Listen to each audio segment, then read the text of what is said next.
I'm turning the video on. I hate this. Fucking. It's fine. You look like you're rogue. You're a little halfling. Chad, what was the deal with you like Supermaning over your couch earlier? Like I was getting ready to get off of the this app, and like I look over and you fly over the couch and your ass is there, and like I get a weird boner that I don't understand. I'm like, man, now I gotta watch a movie. It's always hard to watch a movie with a mystery chub. It's like Clue. I'm in my room. This is my bed, actually. And so there's no pants in my house. That's not right. So I can attest to this. Okay. So my wife was on the computer, so she was frustrated and there was an emergency because that's what happens when she gets on the computer. As soon as she touches one, she's like, "Oh my god, what is happening?" You gotta use that left mouse button, honey. It's the left one. Apple people have problems with that. Yeah. Yeah. These menus keep fucking up. Yeah, that's the right mouse button. Whoa. The other one. Inspiration. Sorry. That was the stream boxes killing him. He doesn't need anything. I still think the stream boxes people should get to say like, yeah, inspire Eric so he doesn't die. Yeah, that would actually be cool. I'd be up for doing that. But Oh, Cat, I hate you. I totally don't watch the chat, so. But yeah, that would be good. Makes the chat really interactive. Yeah, I know, right? We will respond to you. Never. We have no idea. Yeah. We're probably the least responsive to our. Yeah, well, we're just getting settled in. We're getting there. That's our excuse. So I didn't know that there was a. I didn't know there was a roleplay thread for a while until Matt told me about it. So, sorry for not responding. It's cool. I was wondering if you knew about it. It's like Eric, Mirth, and Joe in this intense discussion, and I throw a hook out to Merrick. I'm like, "Come on, crickets!" Like man, that Aaron has got him busy because I haven't seen him in a little bit. Oh yeah, he was like kidnapped. But Ghost found out about it. Read it today. Dude.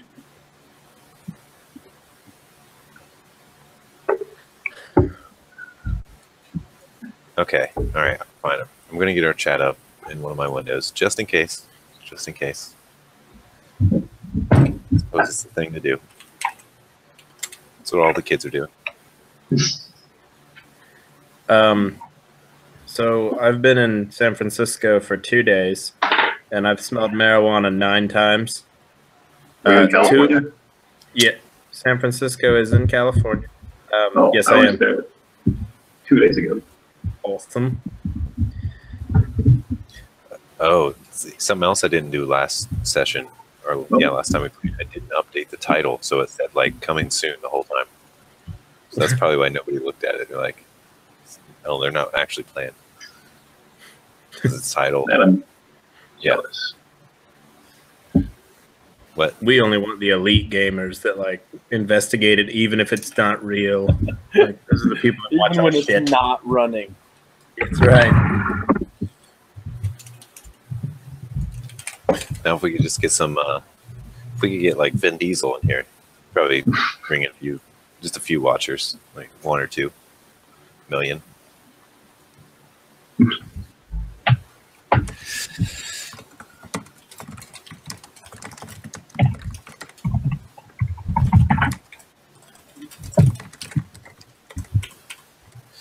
All right. Title updated to something random.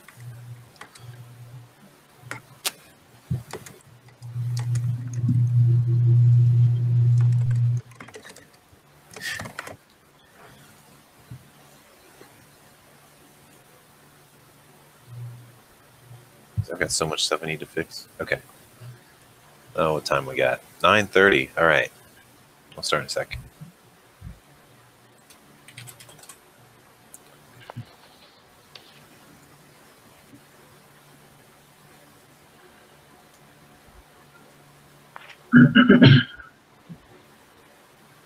So I've got like really squinty eyeballs, and I always have. And when I get really tired, I always feel like one eyeball's like sagging more than the other one, and I look really effing weird. That's fine. That's what D&D's for. That's fine. Where'd Cynthia go? I'm here. Okay. I'm looking right at her face. Oh, the video cut out on my end. Where? Oh, it didn't on the stream though. Just okay. You're back. That was weird. All right. Hooray. What see do the squid chat. eyeballs look like? Squid eyeballs? You said you had squiddy eyeballs. Squinty. Oh. Yeah, it looked like something off of SpongeBob. Like, I don't even understand what that means. I know. That's. I was like, I've never seen squid eyeballs. So, before we get started, I'm in a hotel room, and there's a crazy Asian lady that comes to my hotel room every night, and she brings 2 bottles of water, and I always tell her I don't want them, and she's like, "They're free, they're free." I'm like, I don't care. Like, I know you're gonna charge me, and it's gonna be like $100 million because it's $6 for a piece of toast in this stupid hotel. I'm not kidding. And she also leaves the breakfast menu, Exhibit A, breakfast menu, and we'll note that it has a place where you could just put it on the door, but no, she has to deliver it. She's a hooker, I know it.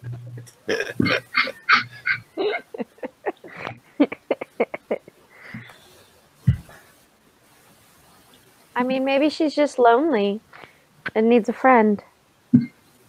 How can you deny being her friend, Josh? I don't know, like, show up with some booze. You're gonna get me high on water. I feel hydrated. We should mate. Well, you know. Maybe it's really vodka. And it's, where is it? There it is. Arrowhead water, which is obviously a reference to something phallic.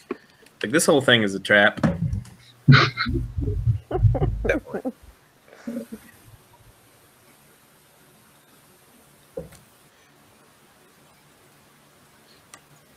A Belgian waffle is $18. Whoa. Is that all? It must be made from the body of Jesus Christ. It Like, must be from, Must be. They like wring them out, and whatever Yeah. comes out, that's what from they sell. Belgium. Okay, I think I'm good. I'm trying to get the video, or not the video, but the chat to pop out. But how do you do that?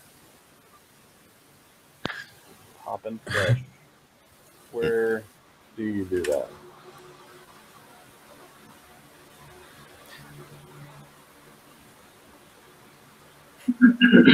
Well, close enough. All right, we're good.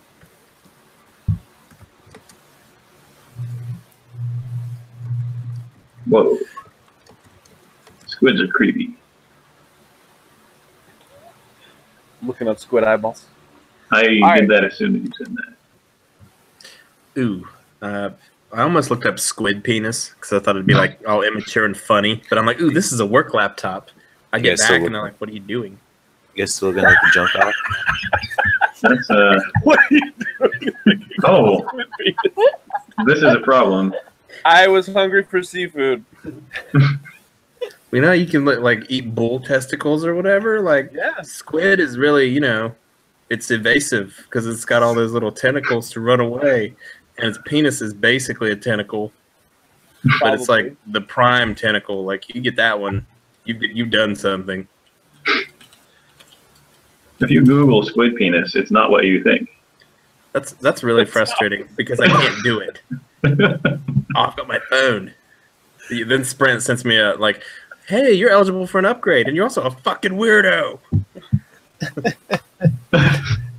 There's a squid attacking a baby. Messed up. Now that's just, I see. That's just inappropriate. It is. Okay, All let's right, play No the let's way. game get then. started. Enough squid penis Is that, for one night. But tomorrow we're good again because it's a new night. I'm gonna make one out of Play-Doh and put it in my oven and bake it and mail it to you. I got nothing. This just took a dark turn. No, I'm gonna buy an Easy Bake oven for my child and use it to make that, and then I'll return the oven. And So- my child won't understand.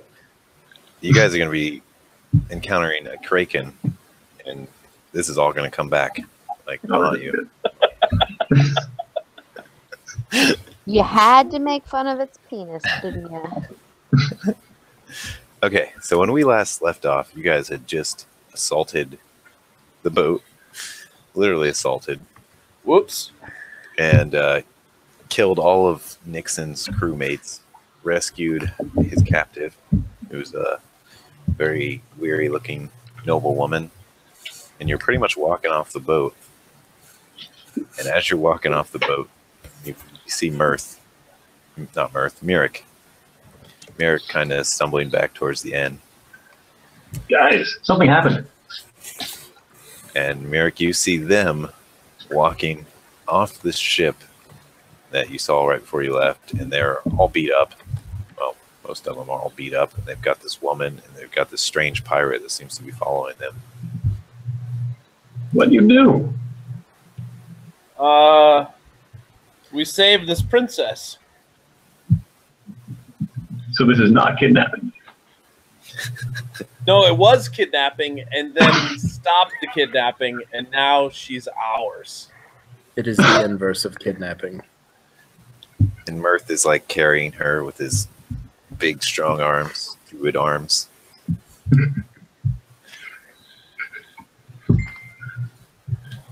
All right. Okay. So I'll move back to the map. See if I can pull it here. Okay. There you go. So you're pretty much back in town off the ship. And you notice something. There is a rather rugged looking knight, and with a dark cloak and pretty heavy looking armor, standing near the tavern, kind of inching slowly towards you guys, looking very cautious. And he also has with him a smaller guy. It looks like he's in lighter armor and staying a little bit behind him. And he sees you guys getting off the boat, and Merrick, you're kind of off to the side a little bit, so he's not really looking at you at all. And he says, "Oh there, who are you?" To you guys, to Mirth, Eric, Joe, and of course, the guys. I'm gonna do a deception check. Okay. Sure. Are you saying something? Are you? Yes. Yeah, absolutely. I don't have a token, so yeah, dude, it's right there. How about that? I'm gonna look at him and say, yeah, my name is Lyle, and these are my companions. We're merchants, and we just arrived via this boat to Lustig. I'm gonna say the name of the town wrong on purpose. Who are you?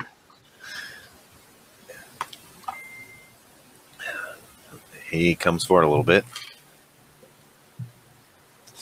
and he says, "I am Seagram. I am one of the Purple Dragon Knights stationed here. Someone said there was trouble at the docks." And you hear from behind you, "Yeah, a lot of trouble," from up on the boat. And Nixon's standing there with his arms crossed. And this knight says, It's the lady. "So, what's going on?" He kind of moves his hand towards his hilt of his sword that's sheathed very slowly. He says, "Look, I don't..." Yeah, I'm okay. Everything okay? Yeah, I'm good. Thank you. I'm sorry. Thank you. Bye-bye. Bye-bye. This is a true story. That was awesome. She just opens the door. You gotta send it back.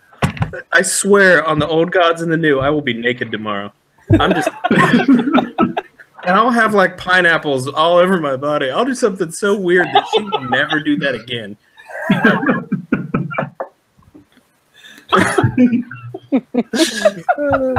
Weird. Don't like it. You should call in like an hour and ask for a hot towel. All right. Like you saw me, right? Like I didn't open the door. It just I look over. Like, what the fuck?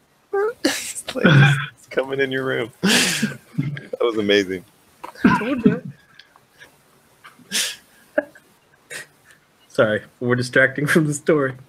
Yeah, it's fine. So this, you notice, it's pretty obvious. This guy, he has a purple cloak on. Looks like he's a pretty worn guy. Like he's got a lot of dirt on him and stuff. But he's definitely in heavy armor. And you've probably seen him around if you've been around this town for any length of time. He's definitely one of the guys who kind of helps keep order when things go awry. And he looks like he doesn't really know what to think right now. I'm going to take advantage of that. So, kind of lapse in his judgment, and I'm going to look at Nixon, and I'm going to kind of talk to the guys, but yell at Nixon while I'm doing it. So I'm talking loud and kind of obnoxious almost, and just be like, "Yes, we were just finishing up a business transaction with that fellow up there, right, Nixon?" Make a deception check or diplomacy, whichever is higher. Oh yeah. Oh no.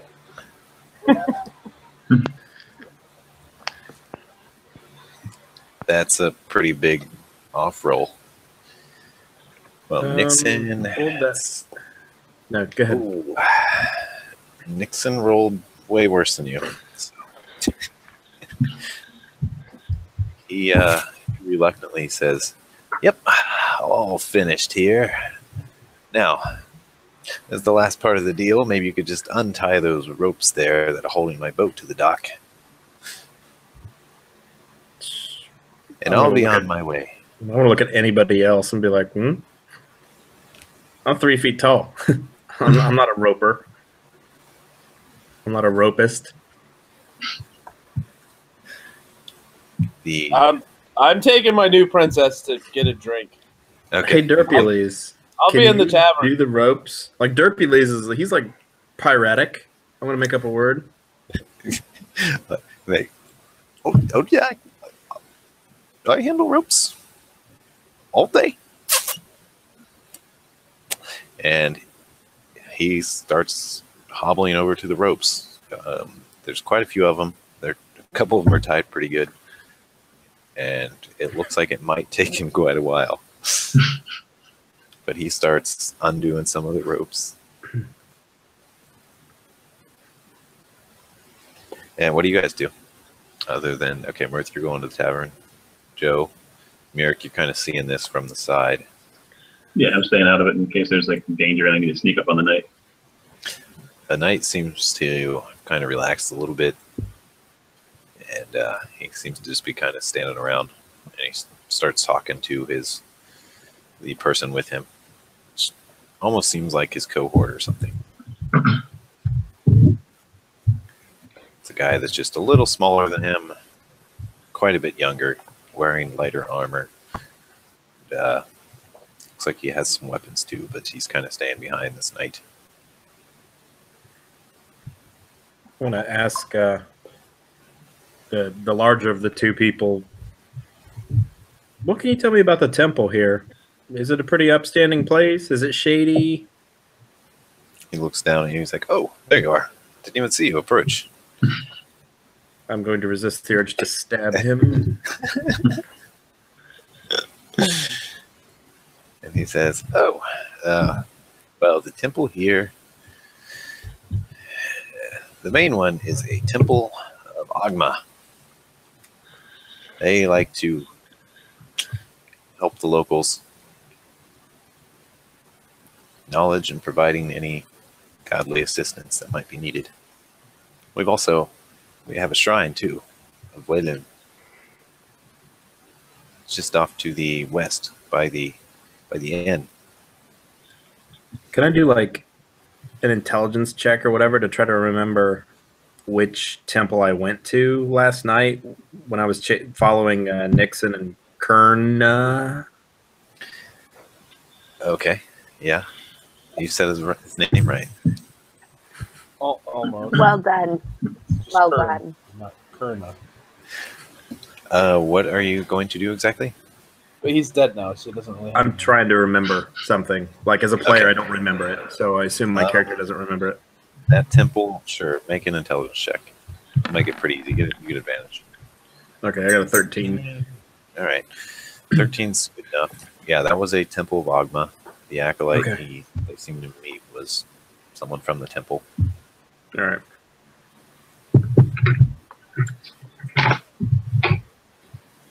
And yeah, Hercules, the misshapen pirate, is still undoing ropes.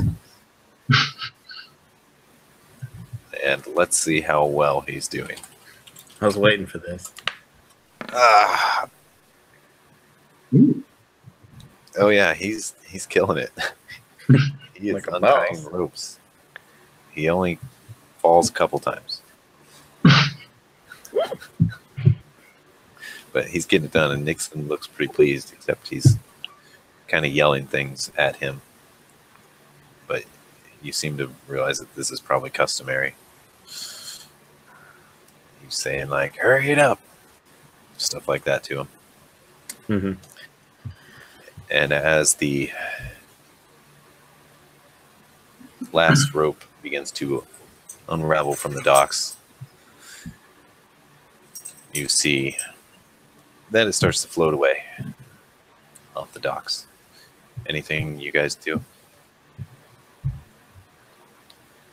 And you hear, okay, Nixon comes up to the edge of the deck, and he seems to pretty much look at you guys, and he says, he points at you. He says, I haven't forgotten about you. We'll meet again. And says, and thank you for paying off the ransom. Saved me a lot of time. And he gives you one of these. And I wave and I say, make reasonable choices. Watch for bears. I detonate all of the explosives that I put on the boat. You do what? Sorry. I detonate all of the explosives that I put on the boat. The good news is 100% of them went off. The bad news is 100% of zero does nothing. But yeah, exactly. We're good. He begins to float away. And the Dragonite kind of shrugs. He looks down at you again. And he says, that guy's always trouble. Yeah, have you ever encountered him before? Like, in a hostile way? They were here a couple months ago. And I suppose we had to bring down a little order. We managed to break a lot of things, scare a lot of people. But no one was critically injured. They paid off all their damage. So that guy had this female in his boat, kidnapped against her will. The lady that you just walked by with. Yeah. I saw that. We went and got her because that's not cool. And people may have died. There was some unfortunate trips down the stairs on knives and daggers, a lot of crazy details. But I mean, they're just clumsy. It happened. Slip and fall on a knife. Look, what's done is done. He isn't a member of this town. As far as I know, he's some kind of bandit. Yeah, well, he's a bandit. He's like made out of rock. We couldn't do anything to him. Like, trust me, we tried to claw him, we tried to scratch him, we tried to stab him.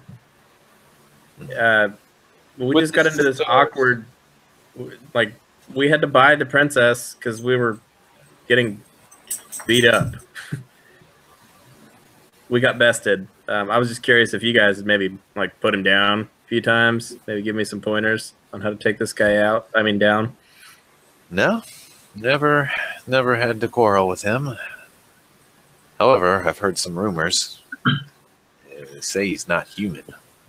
Oh, he's Say definitely not human. He thrives on the moonlight. And he looks up and says, "It's mighty bright tonight." Neat.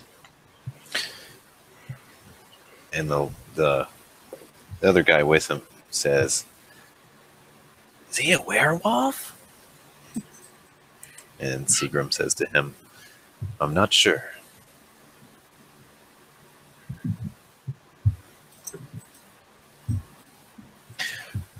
Okay, so he kind of eventually wanders on, thinking. He definitely knows that you guys fought on there, especially how bloody you beat up you are. Yeah. But he doesn't really seem to have any kind of jurisdiction on that boat itself. Everybody's friends now.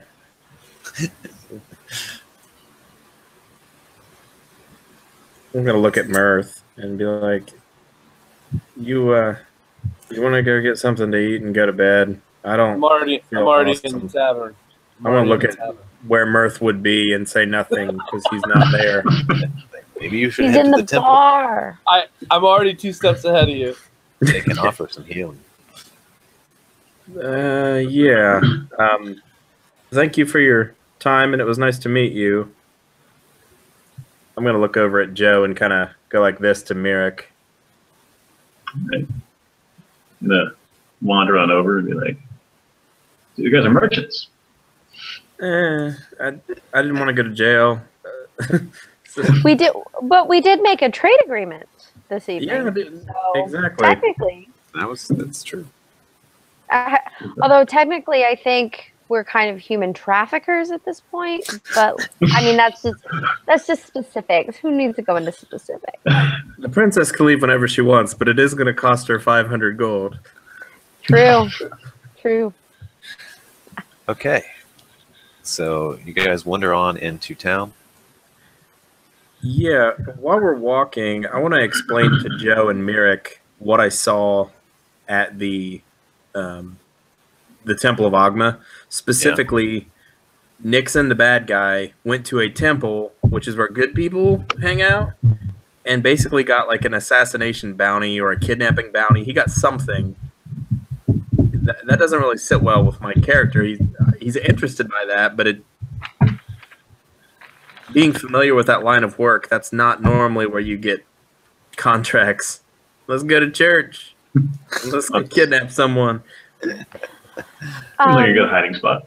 Can I do a knowledge on that deity? Yeah, sure. Knowledge religion. Okay. See what it does. So 16? 16? Yeah, that's good enough to know some stuff. So you know that it's the Agma, his symbol is a scroll. He's the god of pretty much knowledge and studying and learning more. And he's a neutral god, so all kinds of people worship him. And he's very common in Cormyr, very popular god in Cormyr. Okay. I share that. So it's one of those where, okay, so what, looking back, you overheard, they were discussing offing someone in Suzail.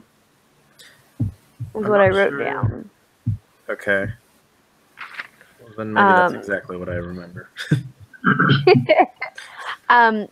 But being that Agma is a neutral deity, you know, it could be anybody, you know, who what kind of a temple is it? Do they take in strays, homeless people, kind of a thing? Is there somebody Just hiding off out them. in there? Well, but who did they get sent to kill? Is kind of the other thing. So he was like setting up an assassination.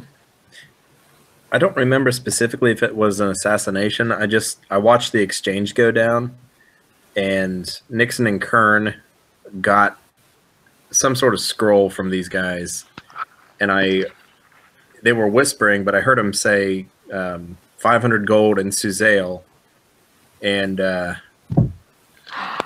was particularly interested and disturbed by that because people very, very, very close to me, have bounties in Suzail on their heads. Okay, but this Princess Landra that we just took, we traded 500 gold for her for a ransom.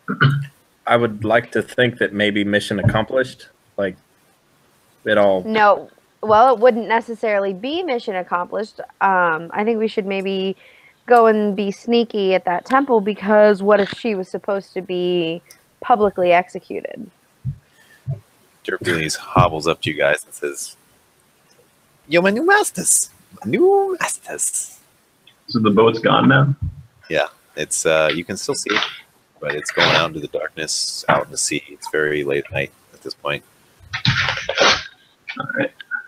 I don't suppose Hercules knows much. He says, "So, what do I do? Can I carry that for you?" He looks at your pack. Who's back? He looks at Joe's pack. Sure. So,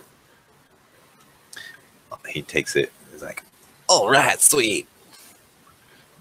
Thanks, Derp. I'm so useful." So, I wonder. I think I'm going to cast Detect Thoughts. If I can do that sneakily at all. What are the components? Verbal, somatic? Let's find out. They are verbal, somatic, and material. You're going to like step away for a second so you can't see, and then walk back because it lasts like a minute. So you got to use those materials, say something, make some movements. Exactly. Okay. I'm wondering if I can detect his thoughts and see if they're going to be Hercules. Okay. Detect thoughts. All right. He doesn't get a save, right? I don't know. I should probably have read this more. Probably read the spell. Remember it. I'll get it. I think I almost got it. Detect thoughts. Looks like a copper piece. You gotta use a copper piece. that's expensive. Yeah, it looks like there's no save initially. Okay. And I learned the surface thoughts of the creature. Yep, to get deeper, you must make a wisdom saving throw. And then it'll know that I'm detecting its thoughts. Question, shape the thoughts. Okay. Yeah, you detect that he's kind of thinking, wonder where I'm going to sleep tonight. All right. I'm going to stop there. So he doesn't know I'm detecting his thoughts and be like, he does not know anything. But I won't say that out loud. Okay, you're going to stop detecting his thoughts? Yeah. I got more. Oh yeah, I'll keep listening to his surface thoughts then. I won't go any deeper though. You kind of hear this weird grumbling sound, and you get the feeling that he's thinking of food, like he's hungry. And go over to him and be like, Hercules, can we get you some food? Who are you? My name is Mirik. Mirik. Yeah, I'm so hungry. I haven't eaten for like days. Are you a diabetic? Like, you just ate in the tavern. Oh yeah. No, I didn't get any of that ale or cheese. The big guy took it all from me. Every time I tried to take a sip, he grabbed it. So what did that big guy do? Who, Kern? Yeah. He beat people. He harassed towns. and he kills lizards. That's no good. I think he he's a good guy. Very good. So is that the guy on the boat? He's bigger than me, so he's a good guy. That was a guy on the boat. Who is the guy on the boat? That has to be Derpy leaves. Nixon. Yeah. Nixon, old master, and using your detect thoughts, you realize he's kind of got some ugly thoughts going on about Nixon, but he hasn't said anything yet. He's kind of going, but he's thinking of. You get the sense that he's thinking about people being murdered, like people being stabbed and stuff like that. He's like, sounds like you're hesitant to talk about him. Nixon's old master. So one of your new masters? You also get the sense that he's thinking of this giant furry rat animal that sometimes just flashes into his head. All right. I said, well, let's get you some food.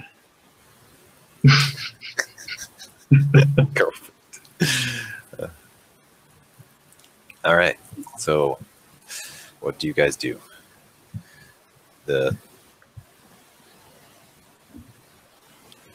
That's the tavern. It's got a few more tables than that, but it's the gist of it. There's another little place out back and upstairs that has some rooms for sleeping in, but they're not very many. The good inn is outside the town. It's like the Adventurers Inn for people that are passing by. This one's kind of more of just for the sailors usually, but you can sleep here. Meanwhile, on the inside, Yes. I have already bought her food and drink. Okay. And, She's pretty well out of it. She drinks some water. She doesn't seem very good at eating. Might nibble a little bit. She seems to really need rest. And sorry, I'm gonna get her a room. okay, And, the halflings are helpful. They say, "Take whatever room you need." She looks exhausted. You just rescued her? Amazing. Yeah, that's what I do. It's the stuff I do. 'Cause princesses and stuff. I'm gonna go put her in her room. Okay. Brillo pretty much gives you anything you need. All right, so I'm gonna go put her in her room, and I'm gonna sit outside her door. Okay, you see the rest of your party.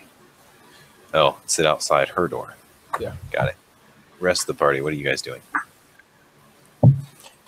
Buy Derpy Lee some food, some cheese and wine. The guy, he's pretty hungry. And every time he's about to take a bite, he looks over at you like you're going to steal it or take it or hit him. He's like, I'm going to also buy some food for myself because I probably just arrived and hungry. And just eat my food while he watches and eats his food. yeah, he eventually does eat it when he realizes you're not going to smack him or something. Wow. He's real special. I assume the party's all together now, yes? Is that right? Kinda. Close Merc's enough. upstairs. You're in Yeah. you're in the same vicinity. You're in earshot. I'm just going to somewhat quietly talk to the party and say, look, I got wrecked on the ship. I want to get some rest. Tomorrow, we'll look at what we can find at the temple.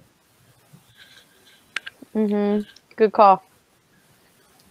This map is a son of a bitch. That's what One she day. said. One day I'll get it. The Bitch Map Chronicles.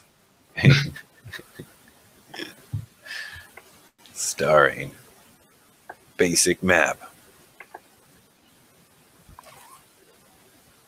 Okay, close enough. Whatever.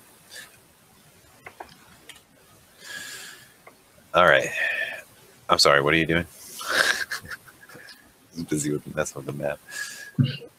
Resting. Resting. All right. Mm-hmm. You guys rest.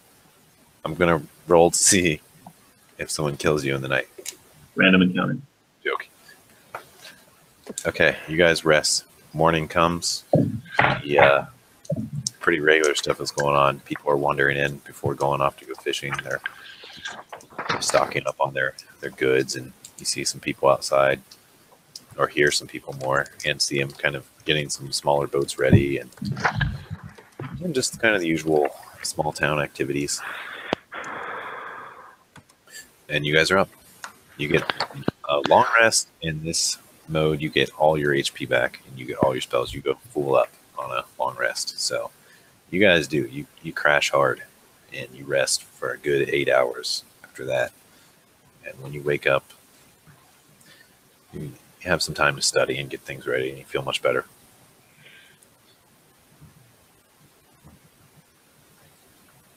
Cool.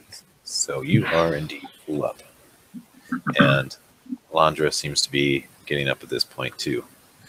And she looks at you guys and kind of basically waits for you guys to say something or do something. Looks like she's probably pretty when she's done up, but right now she looks very distraught. Her hair is messy. She hasn't bathed in many days. And she's clearly very hungry and will eat tons of breakfast. Well, let's do that. Let's get her a bath, a nice hot bath ordered. Let's, get her feeling like a human being again, and then I'm sure she'd be more interested in answering. She seems to take to you, Joe. She kind of goes to you as you're the same gender as her and says, "So, where does a girl get a bath around here?" Called it. Why don't you hang out and we'll have them bring you a bath and get you some food up here, unless you want to come downstairs. So this particular tavern doesn't have a bath. They do have a well, and they've got a lake, not a lake, but yeah, well, a sea. And you know that there's probably baths at the bigger one, but this one doesn't really have anything. They can kind of bring you water and stuff to wash up, but no actual full bath. So Okay. they can do that though. They'll bring you a bucket of clean water and a loofah. Let's bring you a big old loofah. A sea sponge. Let's do sea that. sponge. Just I think we're safe here, so I don't want to move her until we know what the hell's going on. Okay. All right, so you get her all cleaned up downstairs, and you guys are pretty much all just sitting around a table, and the halflings are helping out. They've got a lot of questions for you guys. Brillo asks, so what happened on the boat? Did you kill everyone? Did you kill everyone? Please don't tell me you killed everyone. Maybe just some of them, the bad ones? It's fine if you did. It's fine. I understand. They were good business, but, Let's just say they may not be coming back for a while. That's good. They did scare off other customers. And I didn't really feel all that safe. I thought I was going to have to bust out my wands. Well, you're safe now. Dual wielding the wands. How often does that sort of stuff go down around here? Well, it's a little more common than you would think. These adventurers, traders, travelers from strange lands often just stop by when they see the town in the distance. Sometimes they think it's some other town and then realize when they get here it's just a small little fishing town. And well, they like to cause some havoc. So not all that rare. It's been more than once I've had to put someone in a sleeper hold, if you catch my drift. And you sense that he probably used magic to do it. So I'm going to wait until the conversation kind of dies down, and I'm going to talk to Princess Landra. And I'm just going to kind of look at the floor and look at her and be like, so I'm sorry for stabbing you? I'm rolling a dice. Can I do persuasion or something? Like, just to reinforce the fact that this is going to go awful? She kind of looks at her wound. It's now closed over and bandaged up and says, I don't remember it all that well, but I do understand that you were just trying to work an angle. Yeah, it was not one of the more pleasant angles I've had to work, but it kept us all from getting chopped up, so I guess I thank you for that. Well, at least I'm off that boat. And, oh, geez, I'm so off track. Where am I? Where are we? What town is this? This is Blustich. Lustage. Never heard of it. So are you from Suzail? Well, yes, I'm from Suzail. And you see her kind of get a confused look. She says, the last I remember was our ship being attacked. We were traveling. I was traveling. I was being escorted by some of the capital officials and a great wizard I can't remember the name of. We were traveling. We were heading out to sea towards Serloon. And a ship appeared in the distance. Not the ship you were just on, a different ship. It was dark and scary looking. They said it was nothing to worry about. And as it seemed to gravitate towards us, it eventually crashed into our boat. And I hid below deck. The screams were horrific. We weren't going to live. We weren't going to make it. So I made an escape. I got on one of the escape rafts. And apparently they didn't notice me. But when I looked back, I saw what looked like a giant skeleton holding a ball of force, bringing it down on one of the men.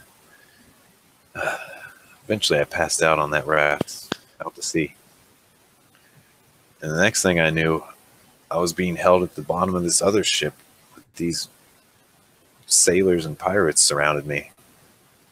They must have found me. And now here I am. Can I do an insight check to see if she's telling the truth?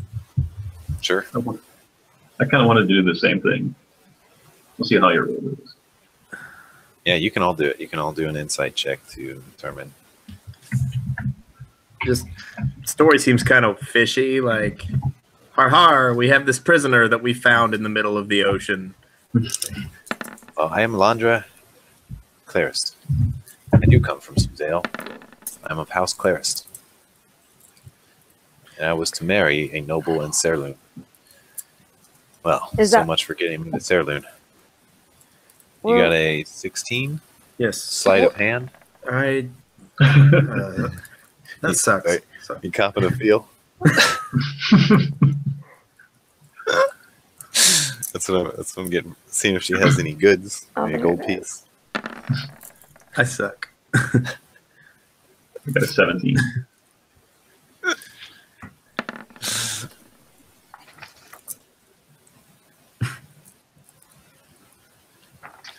Okay, 14 it is. 14, Mirth got 13, Joe got a 6. Well, Eric and Mirth, well, all you guys really, she doesn't seem to be lying. She seems a little, almost in shock. She's kind of showing no emotion.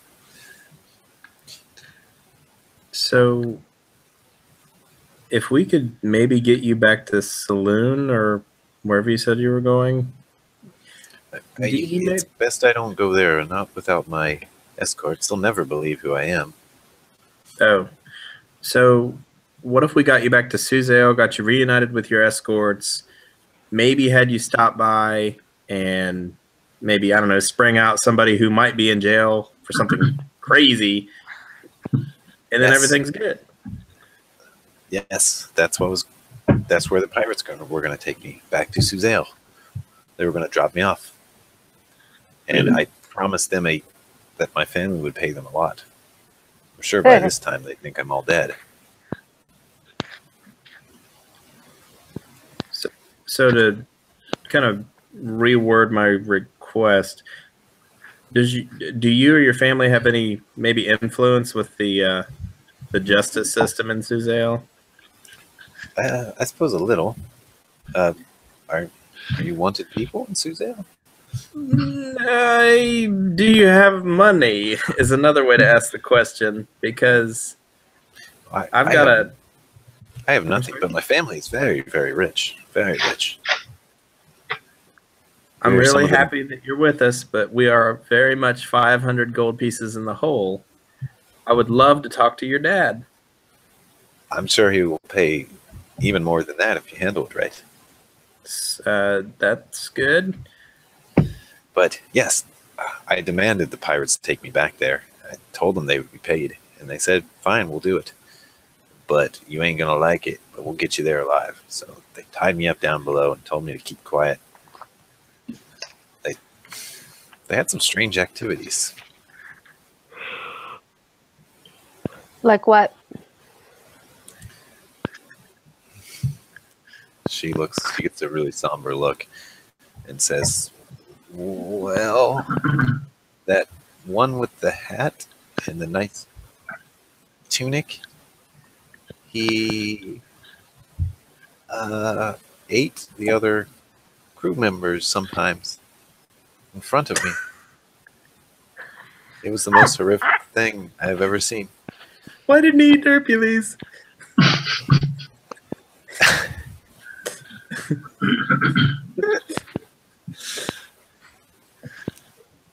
After I saw that, I feared for my safety, and I began, I suppose, freaking out. And they gave me even less rights and stopped feeding me. Stopped feeding me as much. So I was really in a panic. What? Is Hercules there with us? Yeah, he's listening. He's like this. It's the whole time. I'm gonna say I get a feeling that there's something, like you guys know, there's something more to that guy than meets the eye. Who, Derpules? He might. Derpules also. Nixon, right? The guy with the hat. Yeah, I'm gonna say I think he might be not, like you said, human, and maybe be able to turn into a were creature. Oh, he's certainly not human. I saw his tail, a long, slender tail, and his pointy face and sharp teeth, and the way he just gnawed him right down to the bone.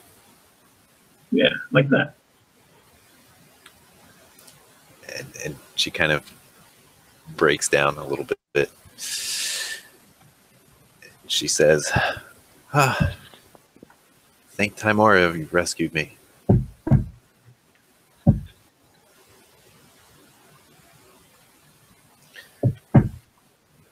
And you notice that the halflings are both kind of listening in at this point.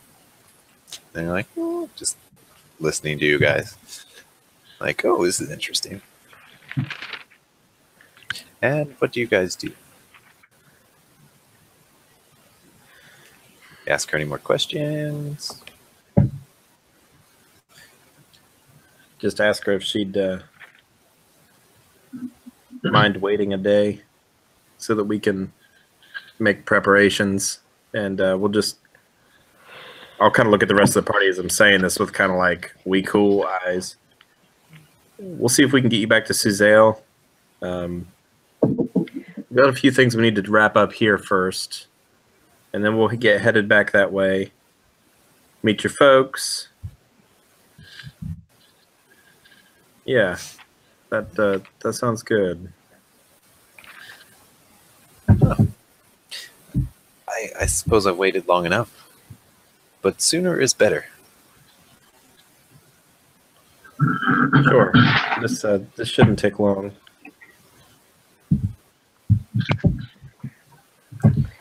says, should I just wait around here?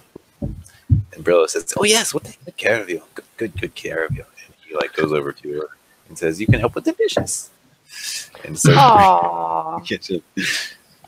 And Pano says, yes. Oh, that would be great. Or can you cook? And they just start kind of making conversation with her. And she's like, just kind of nodding along, like, oh, okay. Like, oh, you can help us serve. And they just kind of go on. With kind of. I'm gonna ask Joe, like, do you want to see to it that she gets a bath? Because you kind of promised her one, and I really don't want to piss her off because she might be able to help me with something. Yeah, let's do that. Let's you guys figure out our plan for the day and I'll get her set up and then we'll take it from there. All right. So Okay. Go ahead. Oh, I'm gonna dig into my pack and pull out a bar of soap and be like, "This is for you."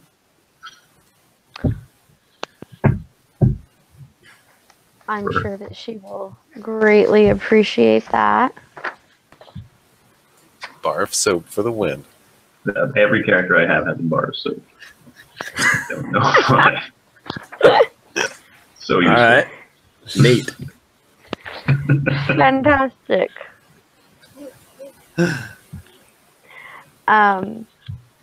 So I'm gonna go and talk to the halflings, gnomes, Brillo and Pano, and get the princess a bath and get some food and get her kind of away from hanging out downstairs. I don't think she should hang out in this area anyways. She's kind of if there are other people looking for her, she's a moving target. There's definitely a lot of random people that stop by. Yeah, so I'm gonna try and keep her sequestered while the guys figure out what we're doing, how we're gonna go about this. Okay. Yeah, that's fine. They say, we can take care of her if you need to go. She'll be fine in our hands. And she says, wait, I'm fine. Let me come with you. Okay. And they halflings look at you guys. Okay.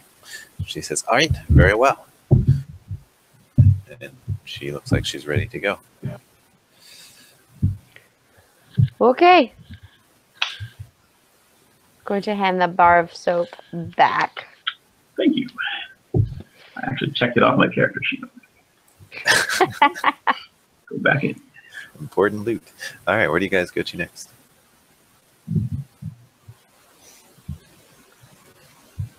Hey, Mirth. Yep. Said I'm sorry for being. Hold on. Do you Sorry, go ahead. you cool My with daughter. what we're doing here? It's fine. Yeah, I'm good. Okay. That was a were-dog. Sorry. Neat. So, probably going to need somebody to go into the temple with me and just I'll go. ask questions and be distracting, but preferably not disruptive. I can I do can that. detect thoughts. Oh, That would be helpful as well, Mirik. so can I. Bonder I can says, always "Oh, tell when people are mad at me. the Temple of Bonder. I could use a visit there. What's that? Could use a visit there myself.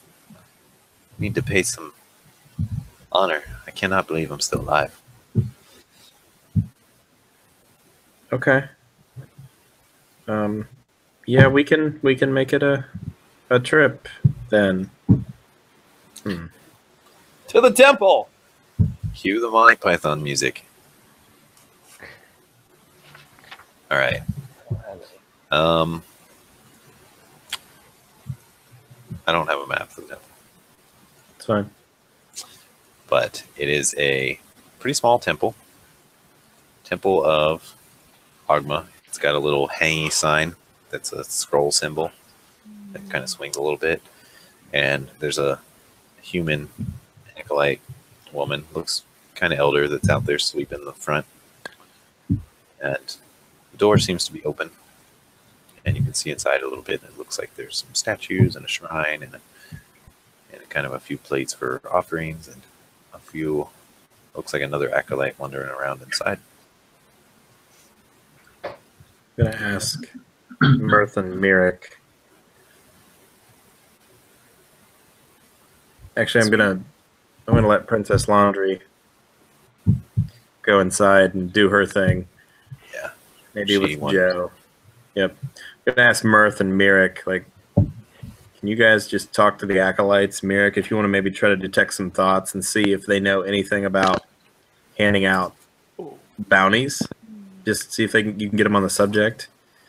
While you're doing that, I'll see if I can find anything in here that might give us more information on what's going on, because I still think this is kind of sketchy. Okay. Mirth and I have worked for a certain reputable network where we saw that kind of information. We typically didn't get it at a temple. Let's see what I can do. Thank you. So, talk to the acolytes, you said? Yeah, just see if you can get them on the subject of, hey, do you happen to hand out bounties to kidnap people or kill them, maybe? I mean, I don't know. Just keep them busy. I'll sneak in, maybe through a window or through the door or whatever, and look for some evidence. All right. So how many acolytes are there? Like, can I see in there already? Yeah, there's one in there. Seems to be, looks like he's kind of dusting things off. Seems to be stopping every once in a while and kind of looking at people, and he says hello to anybody who comes by. And there's one outside sweeping. Looks like an older lady. The one inside is kind of a middle-aged man. So, Myrick, like maybe plan B. Can you put them all to sleep? That's definitely a possibility. That sounds like a lot more fun. Are we planning on Especially kidnapping because them? they're all old and they'll wake up at like 3 o'clock in the afternoon and be like, "Oh, I'm up so late. What's the duration on I got a Bob Evans for dinner," and that's a good plan. Let's find out. Sleep. Do you want me to go ask them stuff now? Sure. All right. I'm going to walk straight into the old guy, the oldest, whoever looks important. I'm going to say, Okay. hello, Hello, warrior. how are you? I am great today. Do you have And any you? bounties or anything I can do? Bounties. Yeah. Let Do you me guys, see like, here. have stuff we can do? I'm an adventurer. Oh, we love your sorts. You're just bringing Yeah. wealth, new experiences and knowledge. It's great. Well, I just gave out our last one Oh. a couple days ago. Oh. What? Can I do it too? What if they Afraid don't not. do it? Afraid not. Great. Let's see here. Give me a moment. And Okay. he says, "Wait, right here." And he What was it? Was it any good? confidential. Oh. Afraid I can't say. Oh. But don't worry, knowledge is our motto. Once it's all resolved, we'll put it in a book and anybody can read it. It's just knowledge is your Or- motto? You Or just, scroll. Yeah, the motto is knowledge? pretty much. Hmm. Yes. So I don't, that doesn't do, make sense to I me. do have one thing. It's a Hmm. little dangerous. Just Okay. he goes through a scroll and he tosses that to the side and he's like, not that one. Somewhere here. Here we go. The Legend of Arkenvar. You ever heard of Arkenvar? Is that anything like an aardvark? Sort of. They say it's half shark, half man. Oh, that sounds awesome. We've never heard or seen one of these. We just want to know if it's true. If you can bring us back the truth or something that proves that these exist, Ogma will be forever in your debt. If you can find Arkenbar. Now, in here, where do you I look find deeper. them? Down here it says in Draconic, Yeah. it says they're really dangerous and that they will stab and eat you to death. So be really careful when you approach this Arkenbar. Don't worry, I've never been eaten to death. And it has some fine text here too. At the bottom, really small. It says you can find them, and he gives you the name of an island, which I need to look at. He says you can find them in the Monolith. Apparently, there's rumors of a big, tough one named Arkenvar there. Some adventurers brought me this knowledge and said that is bull shark, and they didn't have enough to prove. But if you can prove, we offer you many gold pieces, and I'm sure you'll find a lot of things they have there.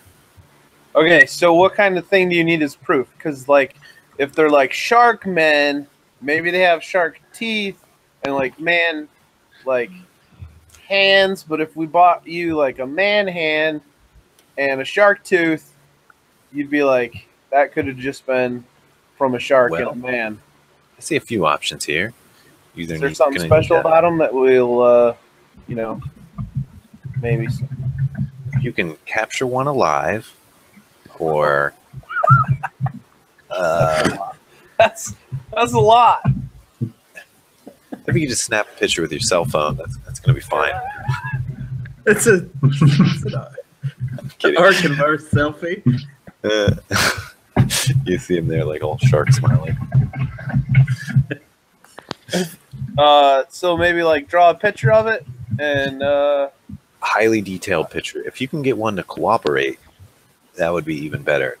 Now I'll tell you, there's another temple. Try to eat you. Oh yeah, they're supposed to be real dangerous. The other guy said.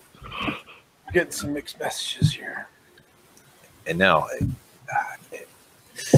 once you're all the way down that way, all right, the monolith it's pretty dangerous. Supposedly, there's an island on the outside of it where they said they encountered a really, really, really big one. So, yeah, this is really all I got right now. I don't know if you're up for this kind of challenge. I'm absolutely up for the challenge. But I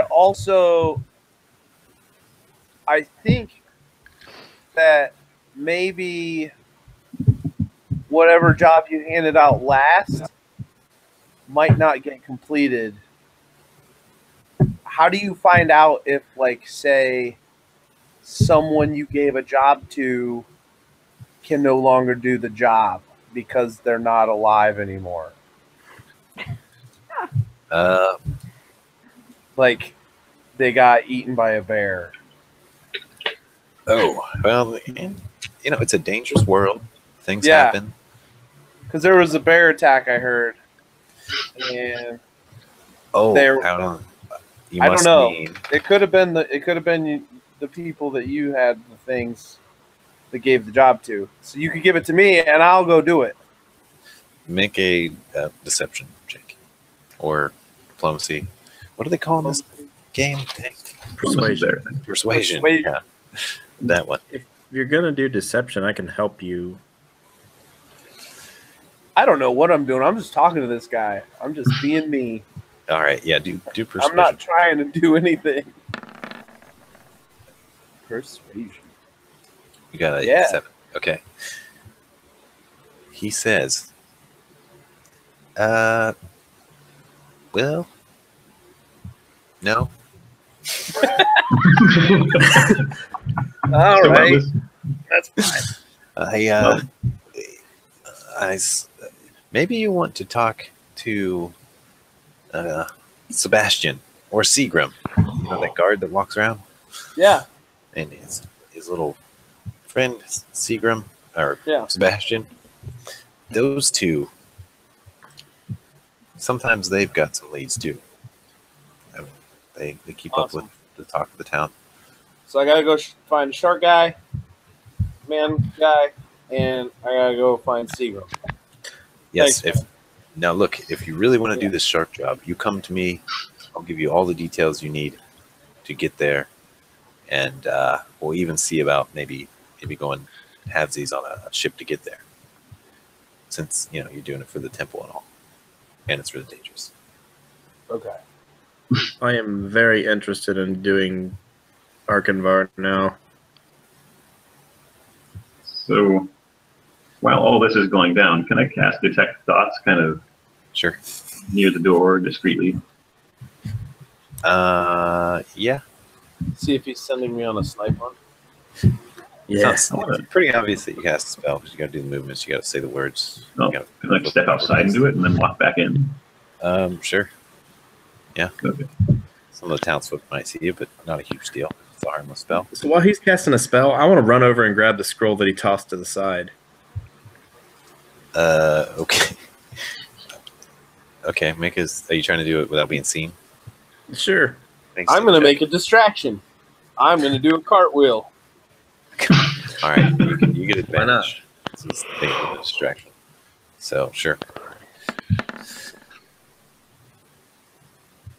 I did a cartwheel. 16. All right, now make a sleight of hand check to see if you can grab it without making too much noise. Well, rolling it up or whatever. Sleight of hand. You're gonna get his grocery list. And Landra's just kind of standing there listening. She doesn't seem to mind that you guys are playing a little bit to get info. Roll his checks.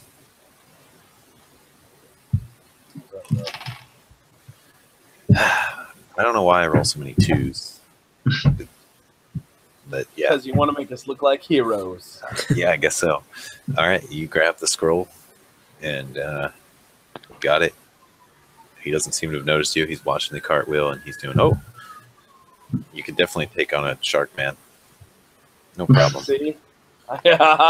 Right? I'm gonna duck I'll be back behind later. I'm gonna duck behind the podium and open the scroll and try to read it. Okay. Yeah. What languages do you speak? I'm pulling up the character sheet because I knew that was the next question.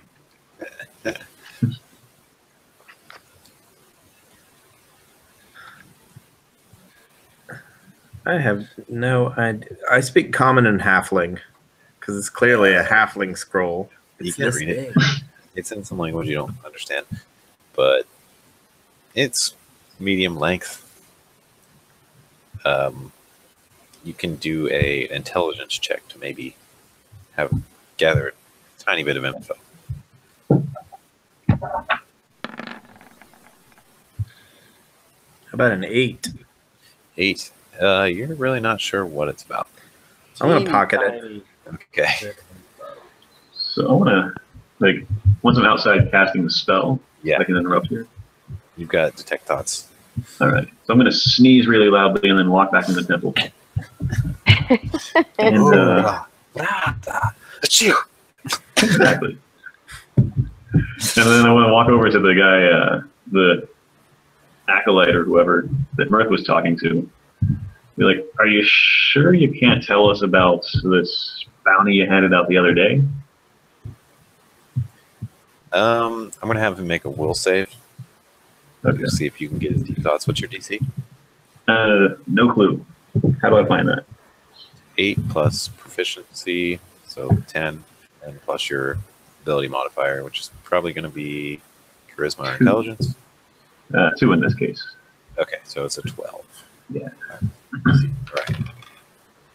And he does make it. So you can't get into his deep thoughts, but he seems to. I'm sorry, what was your exact question? Oh, I was like, is he sure he can't tell us about the bounty he gave out yesterday? He gathered that he doesn't seem to fully understand the question, and he's kind of thinking, what bounty? And you detect that he's thinking of somebody else. seems to go a little too deep to really understand who else he's thinking about. But he's definitely thinking, what bounty? It seems like he doesn't understand the question. What the hell? Did I misunderstand? No. All right. And Eric, make a intelligence check. Since you were the one that saw stuff go down. I want to re-roll it with inspiration. Okay. I don't know how to get rid of my stupid card. Drag it. Click Yeah, it. Click it once. Brings open a little box. You drag it over onto the screen. Not the box, but the card. Not the little card. All right. Right there. It's gone. Inspiration. I'm going to re-roll. 19. Cha-ching. Okay. You realize that this acolyte is not the one who was talking to them. The man that was talking to them looked a bit different. You remember seeing medium length, darker hair. This guy has short hair. So this doesn't seem to be the same guy. Ooh. Can I interrupt again? For the duration of the spell of Detect Thoughts, it says here, you can also use this spell to detect the presence of thinking creatures you can't see. I wonder if there's any other creatures around, like other acolytes. Okay. Might be that guy hidden in the temple. Yeah, you detect that there is...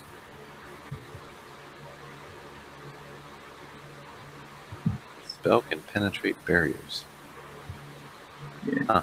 Okay, it's all wood in here, so you can penetrate all these walls.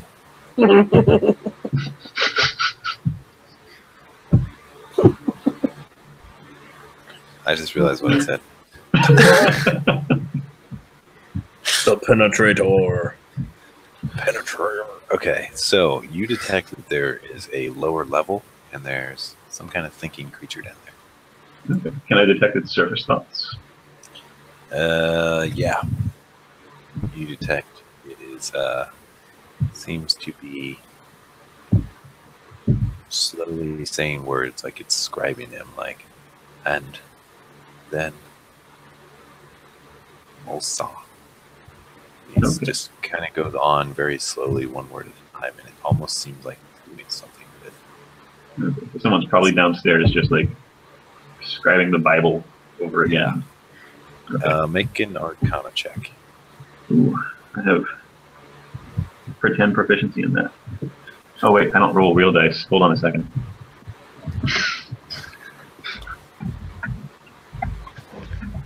Alright, what's my modifier for that? That's like 1 for my... Intelligence. Okay, so intelligence is 3, it's 4. Alright.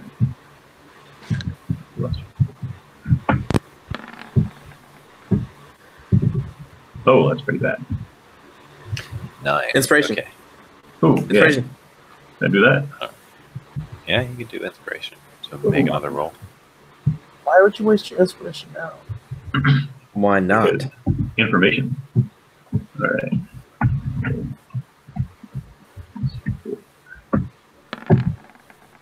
That's not much better. Yeah, it's a little bit better.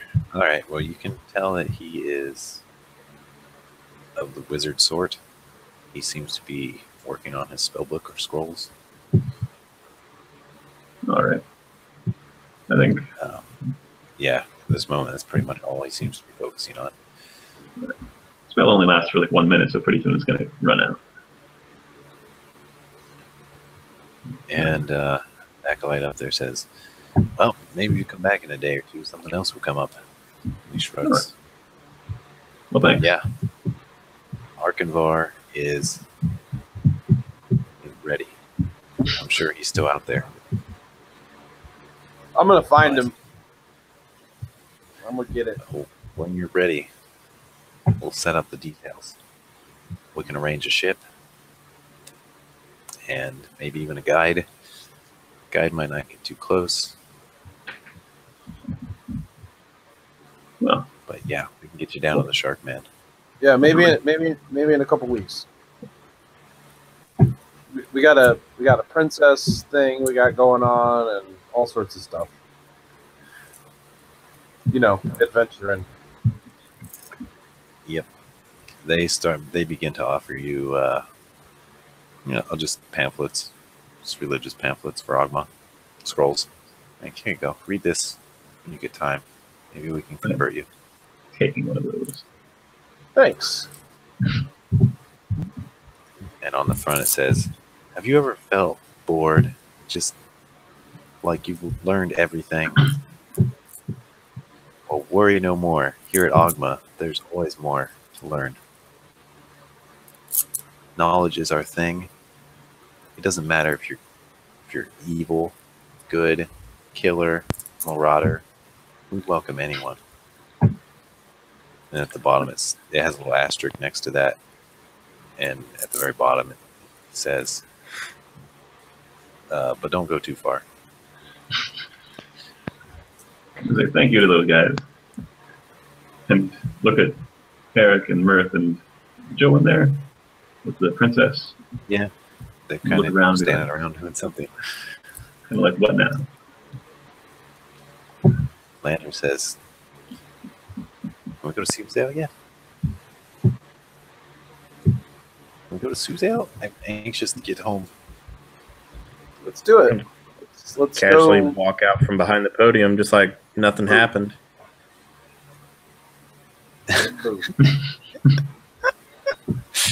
He's back there reading a scroll, no big deal.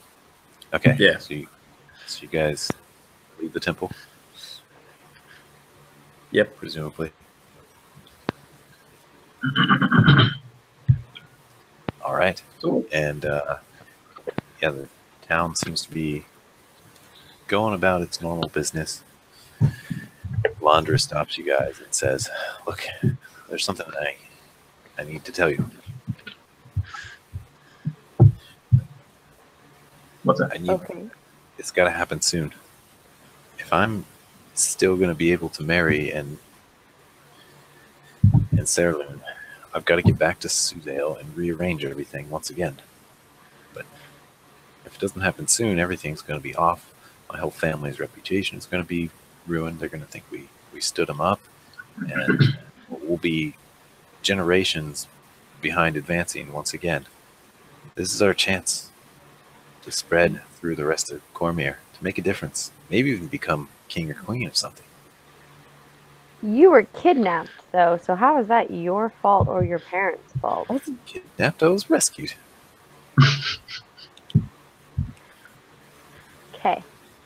Okay. I'm a survivor. Keep on surviving. So how soon do you need to get to Suzail from here? Before they think I'm all dead.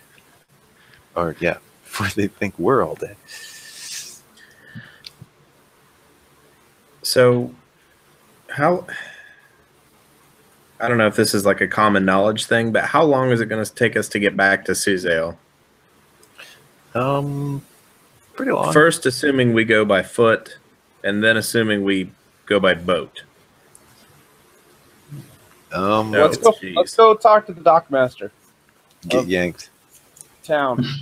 Blitz cranked you right over to the mileage thing. It's like 100 miles. 100 miles. It's just a couple days, right? Yeah.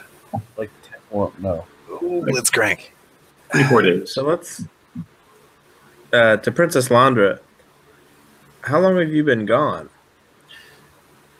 Well, I've kind of lost track of time. It's been more than 10 days. We were on our ship, more than halfway there, for at least a 10-day. And I don't know how long I was on these other folks' boat. They seemed to have their own ordeal. They went to something and stopped and got off. Some of them didn't come back. They're all yelling about these lizard men and Koatoa.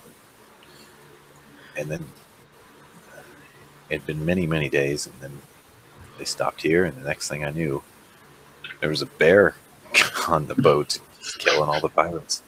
And that's when you all rescued me.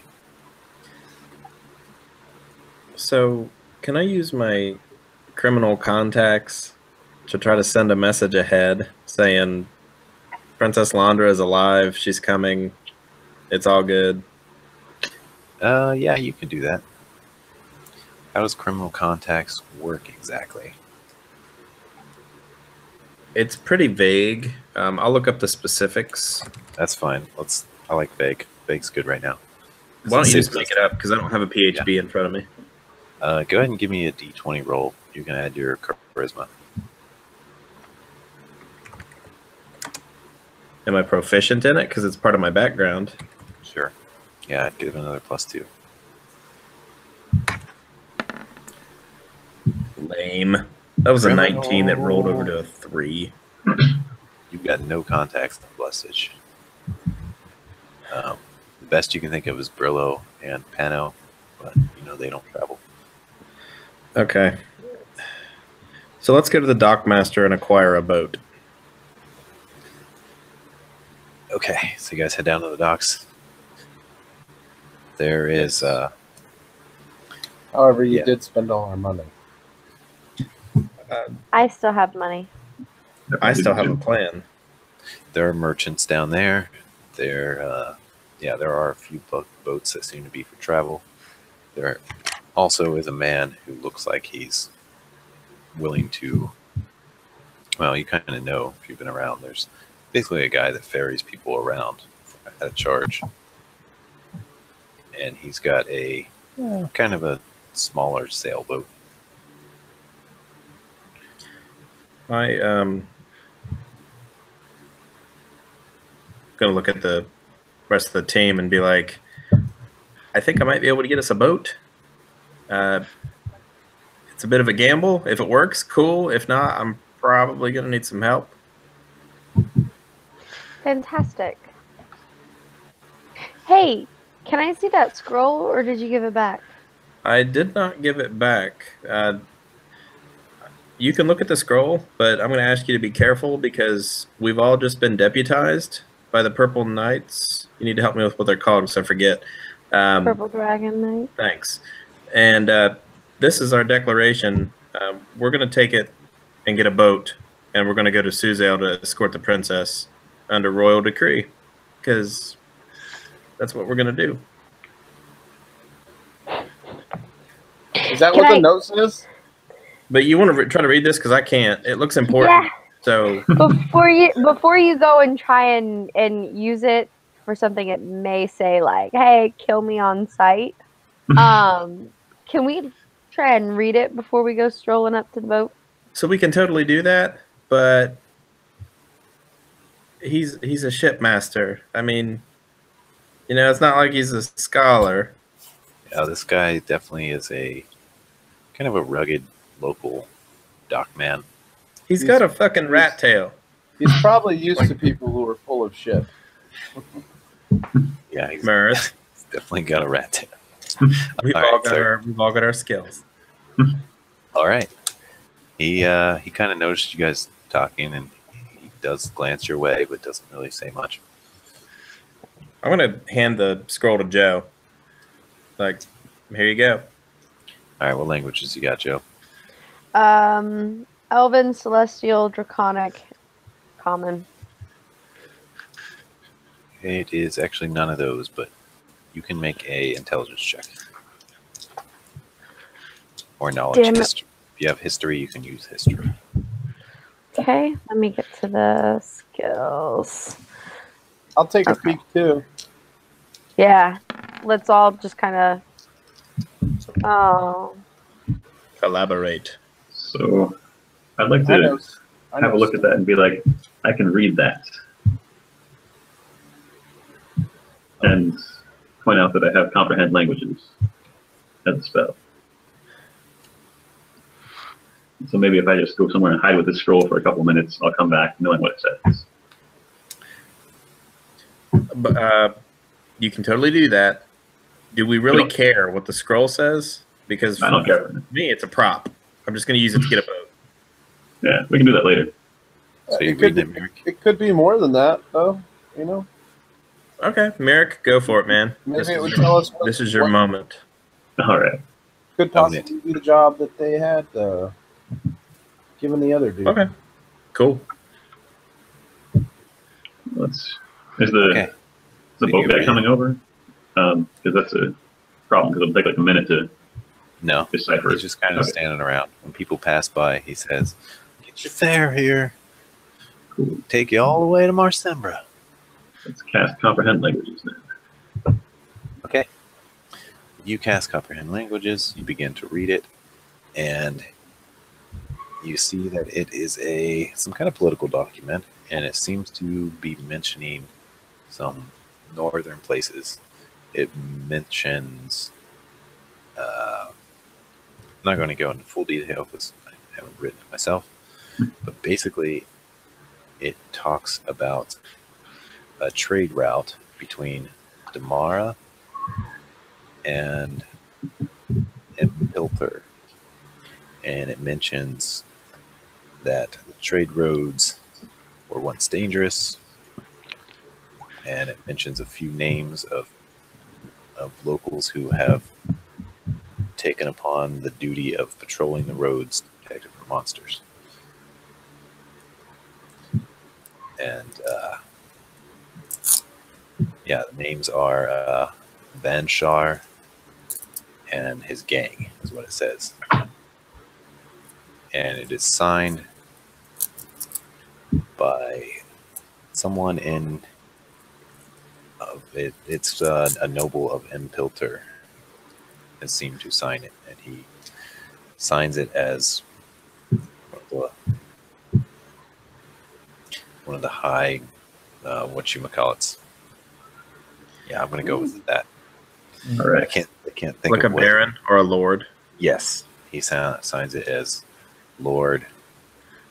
Insert name here of Impilter. All right. Being that a noble signed it, is it stamped? Yeah, it's got a stamp on it. Perfect. And it also looks like this is probably not an original. Maybe like, this is crazy boring, guys. And repeat what he just said. Okay, so yeah, mentions the main trade road between Mara and Pilter, and basically a band that has been hired to protect them, and it seems to be an agreement between the two places to both split the cost of hiring these guys. Okay.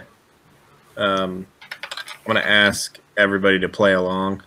I'm going to ask Princess Landra to kind of... I'm not going to ask her anything that's stupid.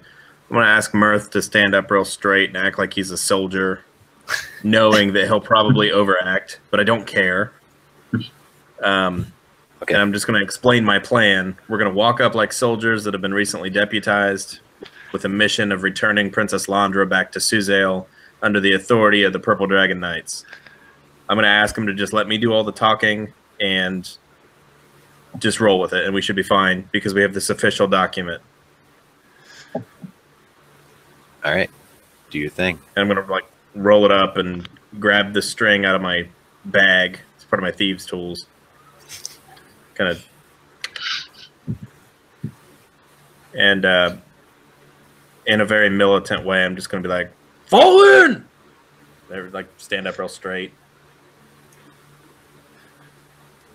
You guys follow? I do. You guys doing this? Okay. Yes. Oh yeah, I'm totally in. All right. All right, go for it. He looks to you guys when you say that. I'm going to like start marching forward. Oh. A little halfling marching. Yeah. You can see this and there's big warriors behind him. Yeah.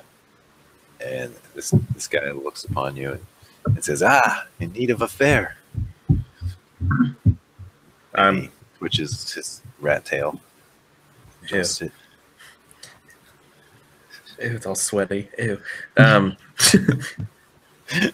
going to like pull the scroll out, like really like soldier-like and overacting a little bit. Okay. We'll say, "Are you the shipmaster?" I'm the shipmaster. I can take old Bessie here all the way as far as Marsember. Perfect. Okay. I'm gonna take the scroll and like do this, and, like hold it up, like, "Sir, we have official order from the Purple Dragon Knights to escort Princess Landra to Suzail immediately. This boat has been requisitioned by the Purple Dragon Knights and will be used for this trip. You may proceed upon delivery with this writ of merit back to the Purple Dragon Knights for full payment with a 300 gold bonus for your cooperation, sir." 300 gold? Holy shit waffles. I don't know what that means. However, this is extremely important, and we need to get on this post haste. If you do not comply, I will have to find another boat. Are you interested, sir?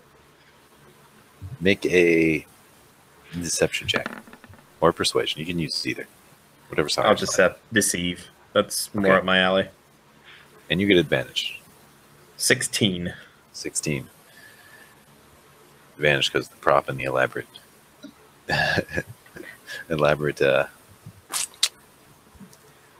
proposition. He looks surprised and he says, "Yeah, holy shit waffles. 300 gold." And he says, "I accept. I'll go to Suzail." "Yeah, sure. But I'm going to need a little bit of money up front, just enough, cover my costs. And is that okay? Will they pay me some up front? Maybe like 30 gold pieces. Manage that." What is your normal fare? Well, to Marsember, I usually charge 40 gold pieces, but all the way to Suzail, I don't even do that normally. But I suppose if it's, this lucrative of a job, I can manage. I warn you, though, it can get a little dangerous along the Dragon Way. That coast is not something I like to cruise by, but yeah, you look like you can handle yourselves. I'm sure we'll be fine. Understood. Regarding your upfront costs, it's requested that you just eat them. You did mention that you don't normally go to Suzail, and that does make my confidence in you suspect. So I've got a little bit of a investment risk on this, just from my perspective. Oh no, I can handle it. I've got it. Just let me stock up on fish. Let me get some more crossbow bolts, a few extra oars, and make sure my sails are good. And yeah, just give me some time to get things ready. Please also supply rations for the soldiers and the princess for the trip. Well, I really only eat fish and sometimes bread, and I bring a lot of water. So these rations are fine for the soldiers. However, we do have a princess in our midst, and I'd ask you to ration her accordingly. I don't know what princesses eat. Get the finest meals that you can find. Need I remind you, sir, that 300 gold pieces is more than 7 trips to and from Marsember. Does she like cheese? Probably. You know what? Actually, she loves it. You should get a lot of it. I'm pretty sure we have some wolf flank too that I can gather up. Maybe she likes some wolf. A little stringy, but it's better than fish sometimes. Perfect. All right, that sounds good. How much time do you need? Oh, give me 1 hour. First, I'll check the sails. And don't go with it. Don't take another boat. You're taking my boat. This is it. It's time for Jonathan to retire. That sounds good, Jonathan. My name is Niwak. I'm part of the Purple Dragon Knights here, recently deputized, as I did mention. Purple Cloaks waiting for me in Suzail. I'm going to go ahead and give you this writ of merit. You don't have a purple cloak? As I said, it's waiting for me in Suzail. We were deputized this morning with a top secret mission. Let me see that. What do you got? Hand it to him. This is yours to keep. He looks at it and he eyes it and he says,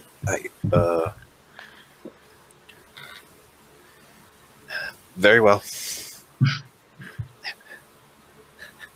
And Very well. Merrick, you know what language it was written in after your spell, right? Probably. Maybe. It was written Probably. in the local language of Damaran. Which language is that? Damaran is the language the locals speak way up north. Oh, it's called Demarin. Okay. It's like hillbilly common. No wonder Yeah. I couldn't read it. Because I'm such an educated halfling. All right. Y'all. All right. So he gets his stuff ready, sets the sails. He gets all kinds of food and stuff. And he gets on his boat. He says, all right, Bessie is ready. Time for Jonathan to retire. Perfect. I'll be your guide, Purple Dragon Knights. He looks pretty excited.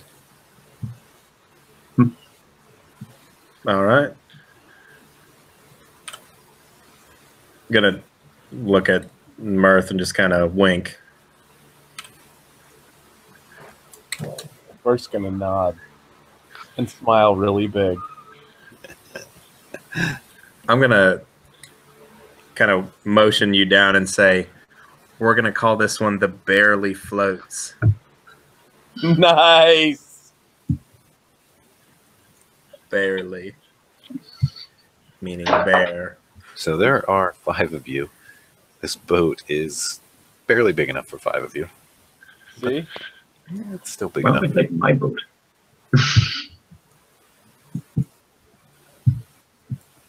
This would be a good time to mention it to the party. So, guys, I didn't realize how small this boat was when I looked at it at first. I might have a bigger boat than this. You have a boat? Yeah. You know what? We're one overboard Jonathan away from us having a boat, so Yeah, let's take this boat and mine can be an emergency boat. Because it's in my pocket. It's in your pocket? Yeah. Oh. How do you have a boat in your pocket? it's like a a magic magic boat. token. He's just happy to see you. Whoa. You got a barge there, mister. You're just happy to see me as your boat extended. I'm just excited.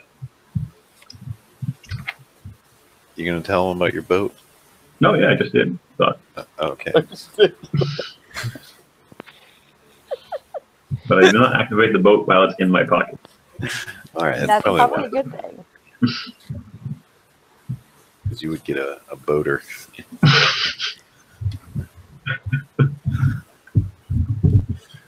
All right. So, all right, you guys jump on board and take off. Anything you're doing before, that's fine. Get whatever you need. But yeah, you guys are out to sea on this little boat. Awesome. There's a couple extra rowing oars. I'm on a boat. There's a 1 square sail that he adjusts frequently, and often he rows. Occasionally, he'll ask you to help row when it gets a little rough. But yeah, he seems pretty excited about this whole job of taking you guys to Suzail and getting a big paycheck. And as you go on, oh, you guys are at full health, by the way. Any of you who still seem to be low. That sounds ominous. Yeah, right? Oh, Full yeah. health for now. And Just in case we happen to run into something that might bite you, you might need those hit points. Arkenbar.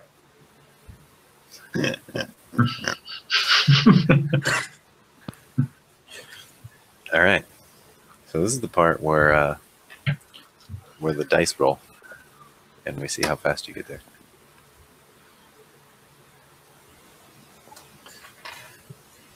All right, you guys are traveling along. It goes pretty peacefully. You see a few interesting sights here and there. He stays kind of close to the coast. He seems to keep it in vision. He doesn't go too far out to sea. And yeah, you see quite a few birds, a lot of different birds. At one point, you see quite a large bird, looks like, over the coast. Definitely more than just a hawk or something. and it's got apparently leathery wings, but it's very, very, very far away. It's not within any kind of range to do anything. And you do see a few dolphin-like creatures after a while too. Some porpoises, or however you say that dang word. Porpoise. Porpoise? Porpoises? Yep. Yeah, those things. And some whales. You might see a whale. Porpoises? A whale tail. What was the purpose of the porpoise? Very purposeful. And it becomes night, and he basically says, well, now we take turns rowing in the night. And he goes for a while, but then he says, all right, someone else has got to take over. Just keep the shore to your right side, and just don't lose the shore. You keep going. We'll get there faster this way. Otherwise, we'll have to dock the boat ashore to rest. Second star to the right and straight on till morning sounds good to me. Yeah, just go easy. Don't go too fast. Mostly just keep the shore within sight. That's the main goal. I've been rowing all day. I'm going to need a little bit of rest here. If you took both of the oars together, do you think they weigh more than 40 pounds? No. Dang it. They don't weigh as much as me, but probably close. There's 2 sets of oars, so 2 people could row at once. I will row. I will row. Okay. You guys take time doing some light rowing, keeping track of the sea or the coast. And eventually, morning does come. Fantastic. And you've gone quite a bit further. And he says, well, we should make it to Marsimber by today. Do you want to stop, or should we just keep going? I think we got enough food to go the entire way. Keep going. Let's go all the way. All the way it is. And you go and go and go and go. Yeah. And about midway through the day, some clouds roll in. It's raining. And he kind of ordered you to help with the buckets if you would. And just every time the bottom starts to get a little full, you just kind of scoop it out. Help with the bucket. Yeah, to make sure it doesn't drown the boat. And it gets pretty dark and it's hard to see. And he says, oh no, I don't know if we can go much further right now. He says, we must get closer to shore. We can't lose it.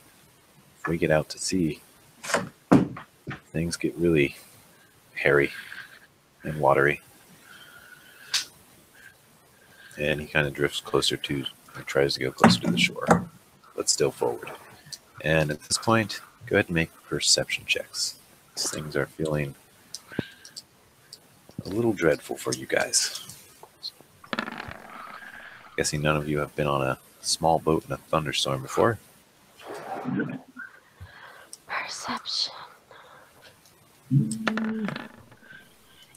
I think it's +1. That can't be.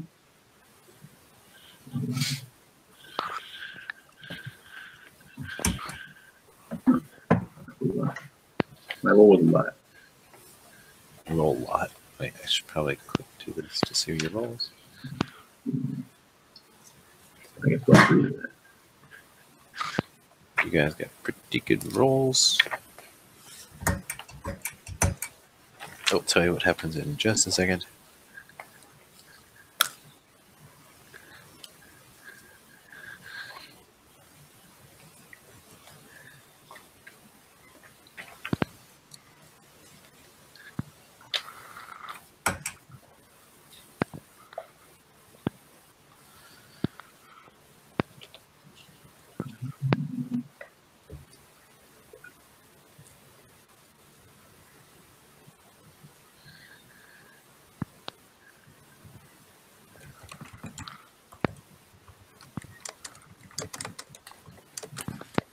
Okay.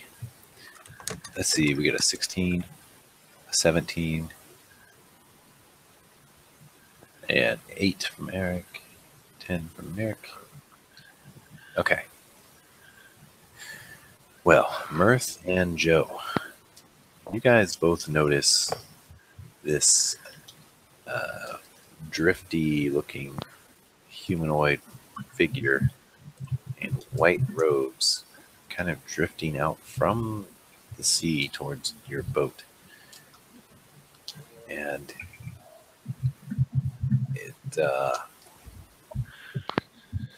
it's definitely human shape. You can see arms, you can see hair, and it almost looks like a Jesus floating on the water or something toward you guys. I rode faster. It's pretty far from you right now. It's probably at the edge of your vision, which is about 60 feet. And it's moving just slowly towards you. And as it gets closer and closer, is there anything you guys do? Alert the rest of the party is what's coming near us. I am going to call out to it. Hey, man. What are you doing out on the water? It drifts closer and closer. And as it's kind of very slowly drifting closer. And as you guys all look at it, you catch a glimpse of its face. And it is a very scary face. In fact, it's a horrifying visage. And make a wisdom save. Is this against fear or being frightened? Yes. Okay, I get advantage on this because I'm a halfling. Okay.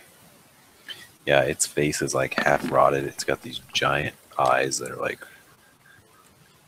and it seems to be female. We got 18 to 12. Okay. Almost done.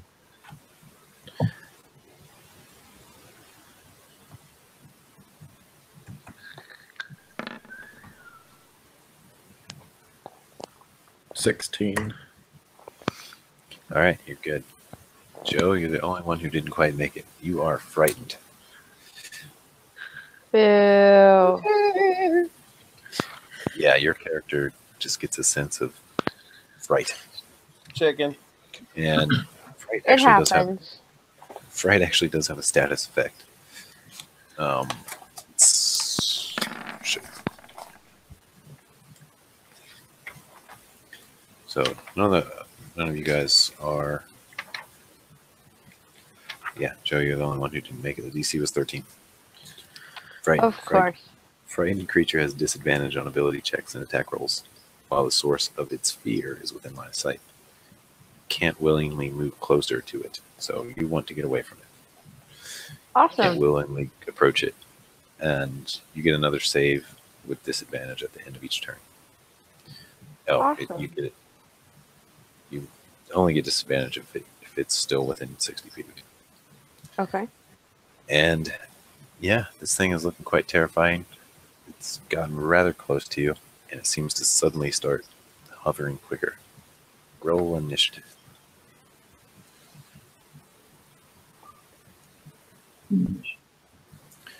Let me bring up the initiative thing, and I should probably clear it. Are we going to have a vote? Damn it. Clear. Yeah, we could do a little boat thing. I got a boat here we can use. Maybe. I had rolled mine before you cleared it, so replace my value with 7. Okay. What was mine? It was pretty crappy. I think I got like a 4 plus something. I got a lot like a 7 too. I got like What's a it? 6. Sorry. Boat is actually a little smaller than this. Doesn't have the sweet weapons, but this is close enough. I got an 8. Okay, so Eric's 7. Okay.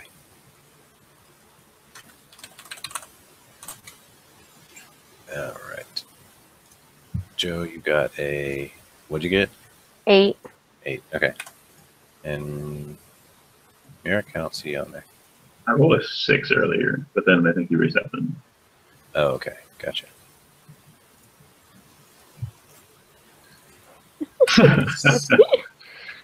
It's never going to change. There we go. And, okay. I'm just going to give her this.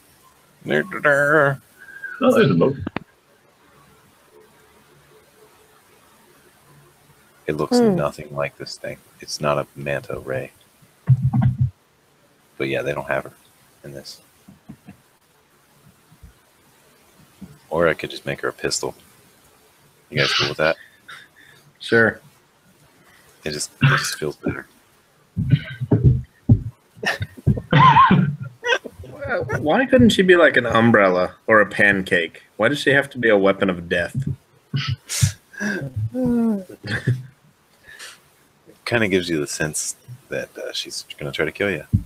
But yeah, she's really scary.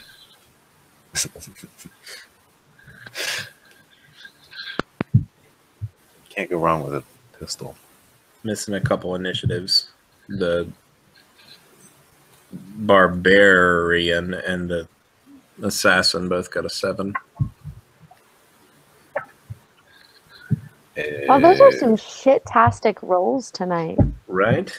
Got a 7. Mirth and Eric both got 7. Oh, you got. I didn't save. Okay, I see. Yeah. And okay, there we go. Here, we'll just re-roll and you can update the values. Cool. What? Oh, for what? Initiative. No, we're good. We're good. Pistols No. go first. Okay. What do you mean? I don't see myself or Mirth in the turn order. Oh, really? Yeah, Neither do I.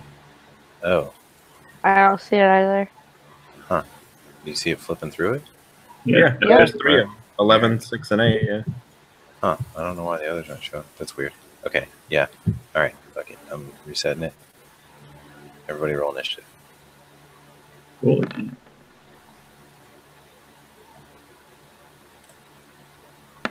Sweet. It Did doesn't better. give... 5's better than 7, right? Barely. It- Only by -2. Okay. I don't have the button at the top for the initiative. Click your token. I did. Then open your character sheet, and there's a... No. That's because you took the... What?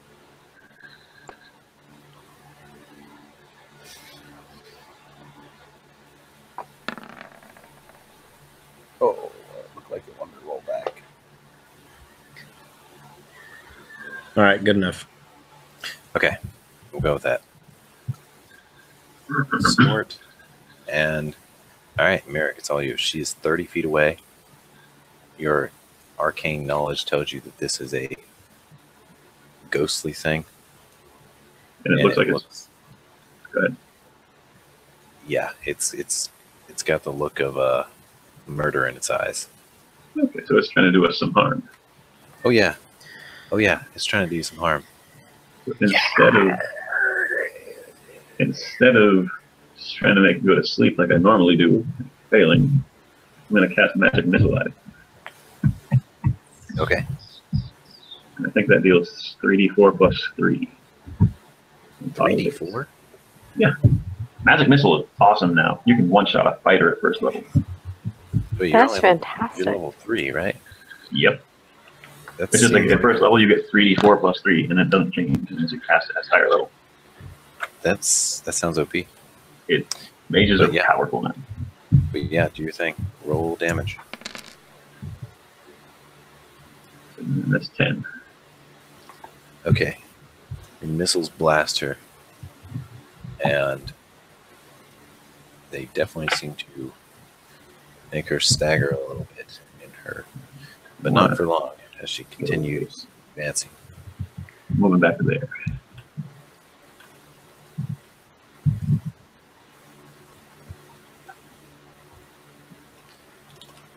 Yep. Okay, that's your turn. Yep. Eric, it's all you. I'm just gonna unsheath my rapier and look at just look at somebody and be like, I don't think I'm gonna be able to hit this thing.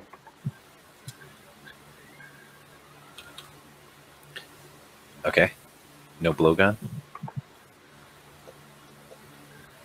That is absolutely happening. Is that what If you- she said? Yeah, if you'll let me do that, I will totally take back my action and blowgun this bitch. Yeah.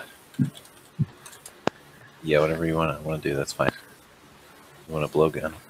Blowgun. Yeah, we're in the middle of a thunderstorm, and I'm going to try to hit her with a blowgun dart. Yeah. But she's 60 feet away. 30 feet. Okay, all right. That's not as ridiculous. Logan's like 100 feet long or whatever. All right, I'm roll gonna to hit. shoot her. Sure.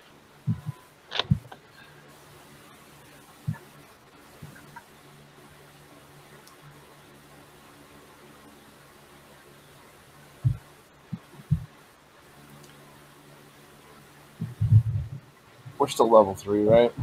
Yes.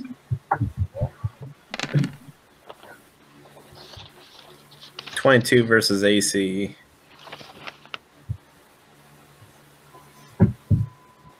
$22. Well, you contacted. And Made it's some contact.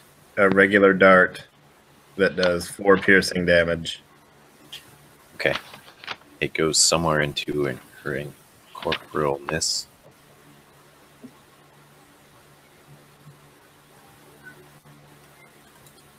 And it's such a tiny dart, you can't even really tell what happens, but it seems to hit her.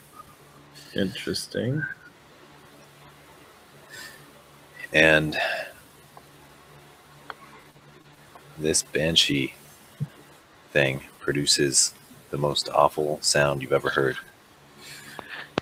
It makes this screeching, wailing sound that just pierces your ears, and it hurts like as bad as anything you've ever felt.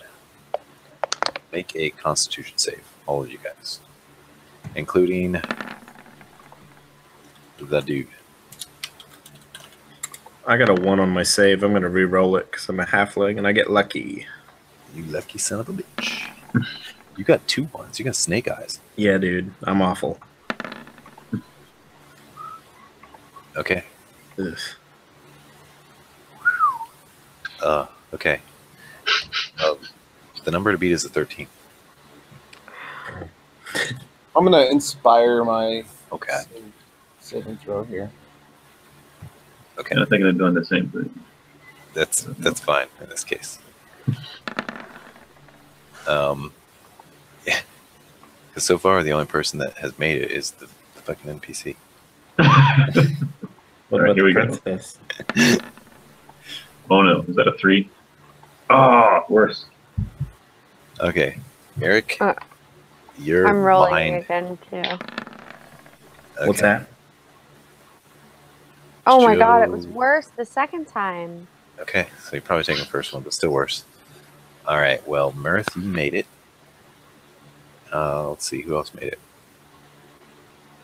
Eric, what'd you end up? You ended up with a 7.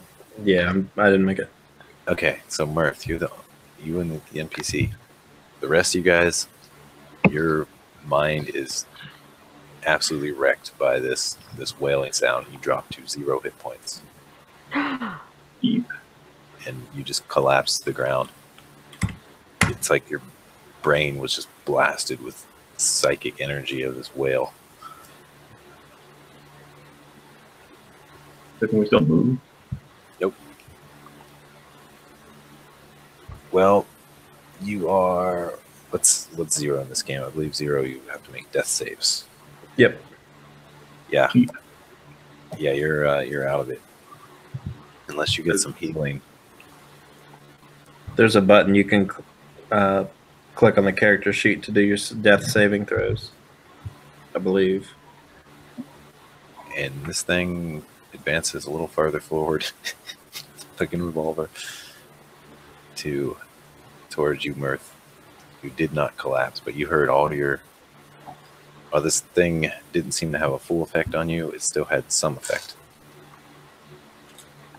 Let me roll damage. You take 8 psychic damage, Mirth. Okay. And, oh yeah, so does the dude, which is enough to make him collapse. Damn. We're in trouble.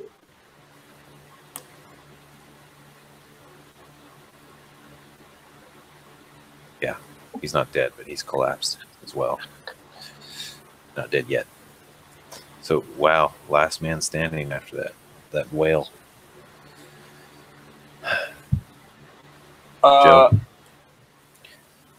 Joe, death save. Okay. Okay. Is that just that on the character sheet, death saving throw? Yep. Let's click it. Oh, that's 2 succeeds. Epic. Mirth, you're up. Wait, what? You got a natural 20, which is 2 successes. Oh. If you get 3 successes, don't you stabilize? And if you get 3 failures, you die. Basically.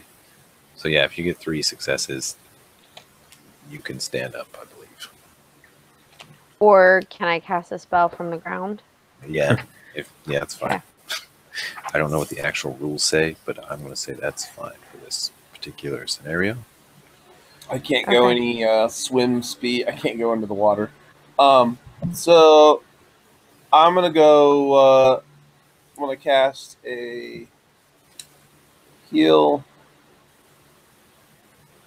Oh, I forgot you could heal too. That's fantastic. Yeah, it is. That is fucking epic right now.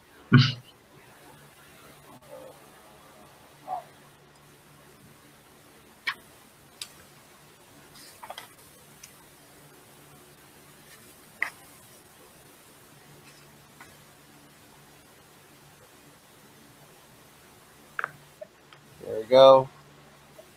This is the big one, but it will get you on your feet. This is a... Oh, crap. If it's... Can I use a bonus action? Can I use 2 bonus actions rather than an action and a bonus action? Not normally, but sure. I'll let you use a bonus action in place of your action. Oh, you know why? It's because this is actually not the heal that I meant to have saved. Hold on. Let me make sure this is the right level. Okay.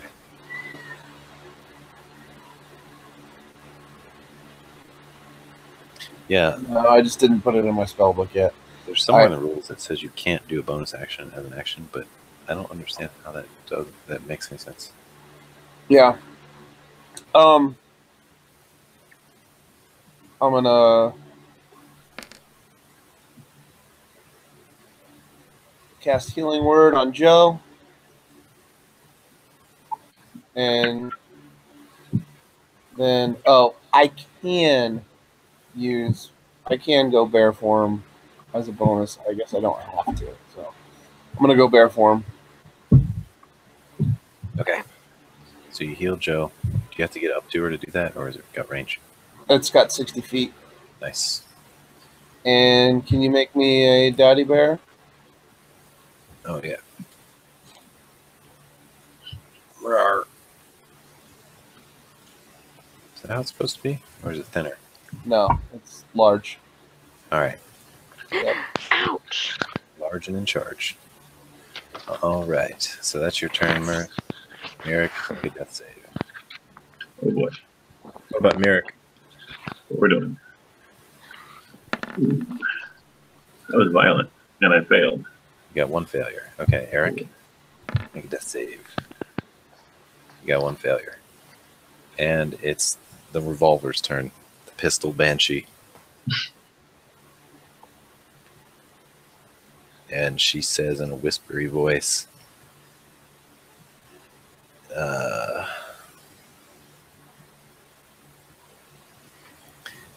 she says, "I'll take you down with me in this cursed place." And she... What does she do? She floats up to you, Mirth, and reaches out to touch you with her cold, cold hand.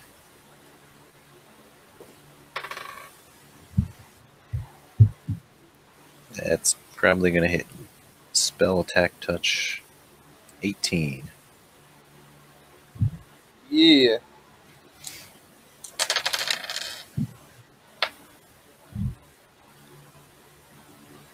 And it does 15 necrotic damage. Their hand.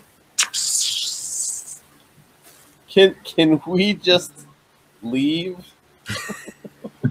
That's what I'm thinking. All I say is "rawr." Well, it appears the boat captain is laying on the ground as well. 18 damage? Is that how much I took? Or how much? 15. 15. Sorry. 15 necrotic damage. We didn't win this fight.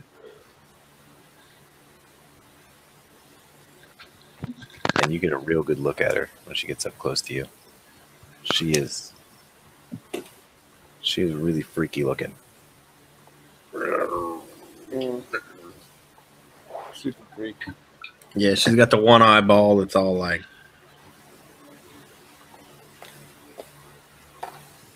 All right. Pistol has fired. All right, Joe, you are laying prone, but you're awake. Your brain hurts really badly, but you seem to be able to function.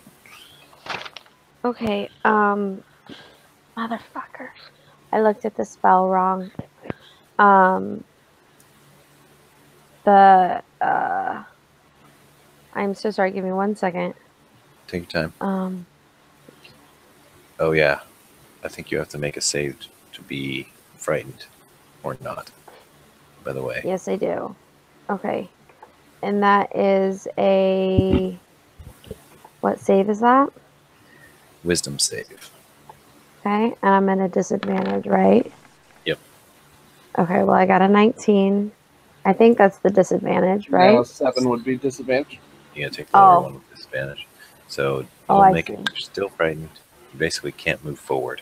You can only move to the side or back. Okay, I'm going to do something I'm really not sure how to do. I'm going to channel divinity. Is she undead? Do I know that? Yes, you know that. This is definitely not a living thing. Okay, I'm going to do this whole... You can roll some kind of knowledge if you have anything that would tell you about undead. I have lots of random knowledges. All right, give me an int check, and you can add whichever one's relevant. Probably not history. I've got Arcana, History, Religion. Actually, history actually would work for this creature. Yeah, Arcana, History. Okay, well, there's a History. Well, that didn't do me any good, but... Okay, so I'm going to try this Channel Divinity, Turn Undead.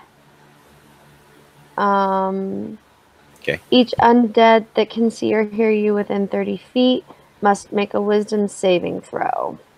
Okay. I don't know what my 13, DC I think yours is. Okay. All right. I'll do... At least that's what it was last week. Okay. Yeah, 13 sounds right. Wisdom save on her. She doesn't make it.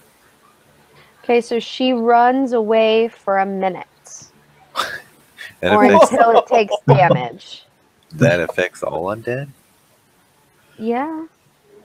Not like if certain Yeah. If the creature fails its saving throw, it is turned for 1 minute or until it takes any damage. A turned creature must spend its turns trying to move as far away from you as it can, and it can't willingly move to a space within 30 feet of you. It also can't take reactions. For its action, it can only use the dash action or try to escape from an effect that prevents it from moving. Well, that's some scary shit. So the bitch runs. Yeah. Incapacitating 3 of us in one hit, you know? Like, real scary shit. Well, the revolver, her eyes get really huge as this cleric flashes this symbol, and this light seems to clear the area a little bit. It's like your god is helping you or something, and it's almost like this beam of sunlight or some kind of light comes out of you and just almost attacks this banshee. It seems doesn't do any damage, but she seems really terrified of your holy symbol, whatever you got going on. Yeah, it's a holy symbol, and I. Good job calling your speak a Patronus. word. And the rain is actually cleared in this area from your channeled divinity, so there's very little falling on the boat right now for a moment. Awesome. All right, Mirth, it is your turn. I am going to bear it. Gonna bear it. Mm-hmm. Don't attack it! The bear is whooping this shit. If you attack it, it comes back. Huh? Huh? I mean, in his defense, he's a bear. I'm a bear, I see It's gonna 9 come piercing back. damage. and I'm raging. All right, so you get more damage. You can rage. Yeah. That's fine. Yeah, +2. So I'm getting 11. Yep. All right. You seem to move around some of its incorporealness and do some damage. Doesn't seem fully effective, but it's doing something to her. You're knocking off little shreds of incorporeality from her. All right. Mirek? Death saving throw? Yeah, make a death saving throw. Oh boy. There's 2 failures. All right, Eric, you got the same deal. You got a success. So 1 success on Eric. I'm Mirek, keeping track of it on my character sheet. Okay. Mirek's 1 save away from death. All right. It's the Banshee's turn, and now that she's been smacked by the bear, or bit by the bear, she doesn't seem to be wanting to run anymore. And she reaches out to touch the bear again. Yeah, bring it. She's going to pet you. Wait. You have full hit points? No, Oh. I have 31 hit points. Oh, I see. It's just out of your max. All right. I'm just going to roll this out here and add her stuff.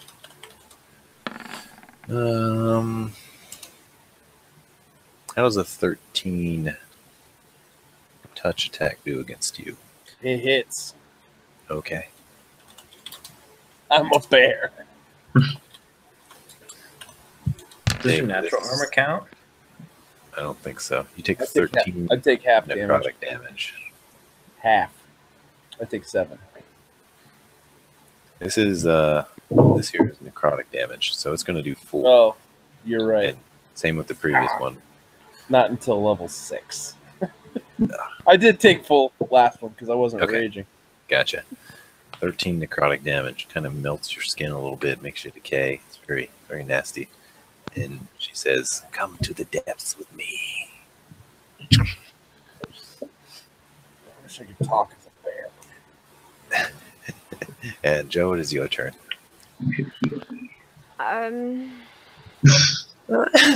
Mirek is bleeding out his ears next to you. I'm gonna And his reach eyes. out.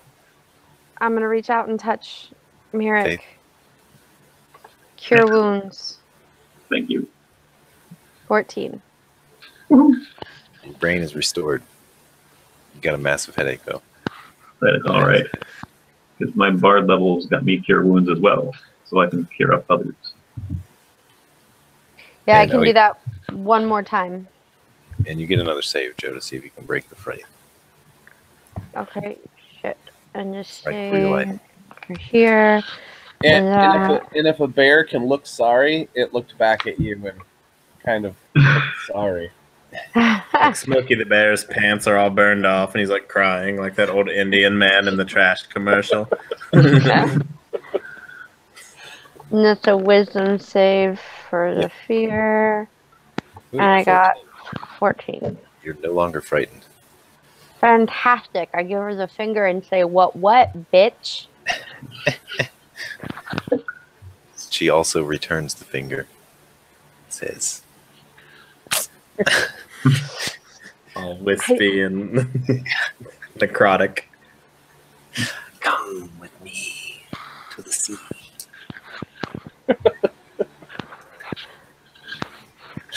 All right. It Does is she have a Merc's dingle turn. hopper? A what? A dingle hopper? Yeah, What's a dingle hopper? that's a fork.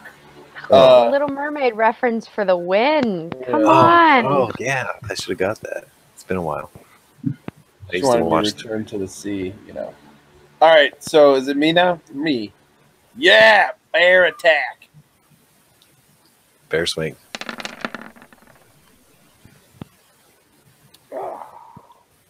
You got her with the claw for max damage, it appears. That's 18, right? Yep.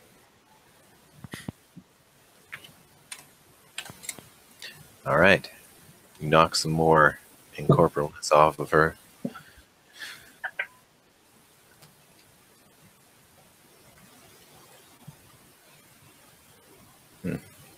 Okay. Whose turn is it next? Mirac's turn. Ooh. I'm going to go over here and heal up Eric with a 2nd level Cure Wounds. Awesome.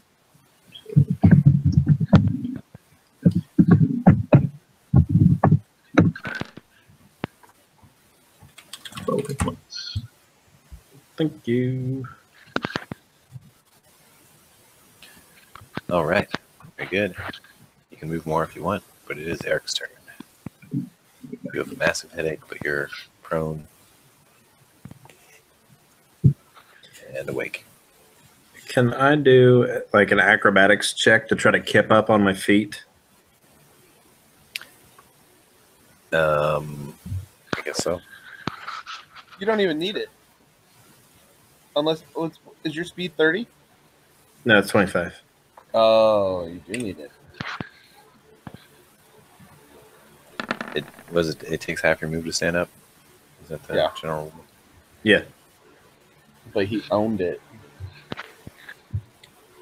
All right, you flip right up. It only takes 5 feet of your move. Whoa. Yeah, Um, just Up on my feet. I'm going to reach into my bag, pull it forward, and pull out the particularly nasty poison that you gave me, the one that can be fun. the one that can be fun. All right, got it. And if I still have time, I want to... It's going to take pretty much your whole action to get rid of the pistol and make it an actual banshee. Neat. She's not that big, though. She's like this big. Entire turn to do what? To lube up your weapon with poison. Extra Okay, action. that's fine. Can I use the rest of my move? Sure. I'm going to move in the bear's space, like behind him. All right. Right by his tail. Yep. I'm going to pray he doesn't try to stand up on his hind legs and like squash me. Oh, I kind of removed the bang. She's AC. Oops. Or not AC, but turn. Do you guys remember what she was at? Or She was after. She was after me. I don't really remember where she was. No, she was. Let me think.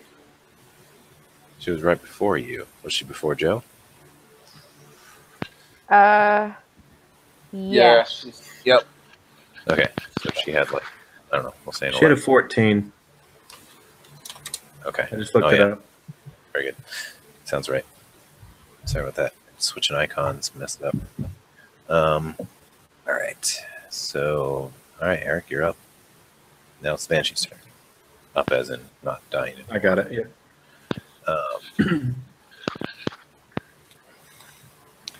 Okay, Banshee. What can you do to threaten people? Nada.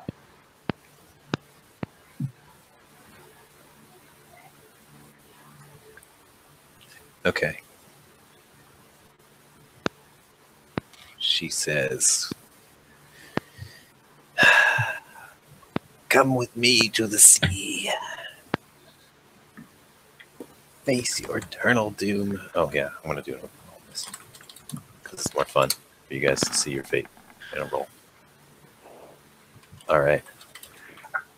So she touches you once again, very gently, but it hurts really bad for 17 necrotic damage. And imagine if that was Mirth. She's just petting him. She's soothing him and melting his face. Melting the bear face. Oh, geez. What are you at? 1? Yep.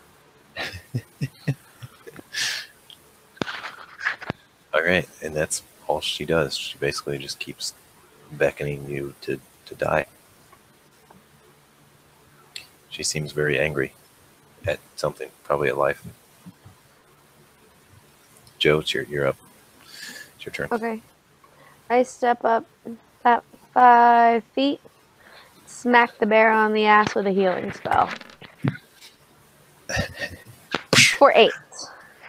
Just imagine a little sizzle of something healing. Farts and like a little baby rainbow comes out with glitter. Like, wow. Like right in my face, dude, but it was kind of awesome. That sucks. Mirth, you're up. Multi-attack.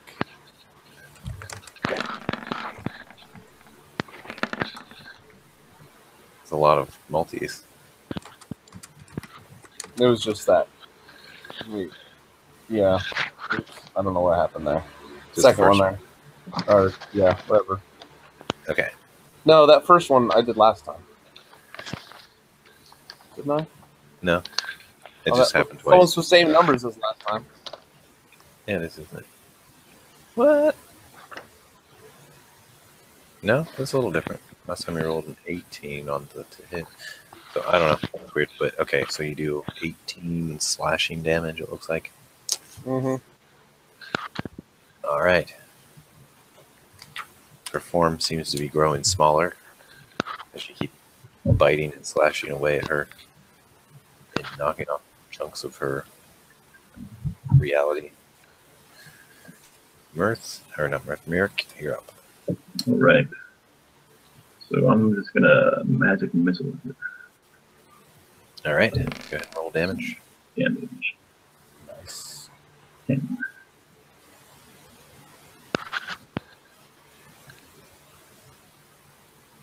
10. Okay.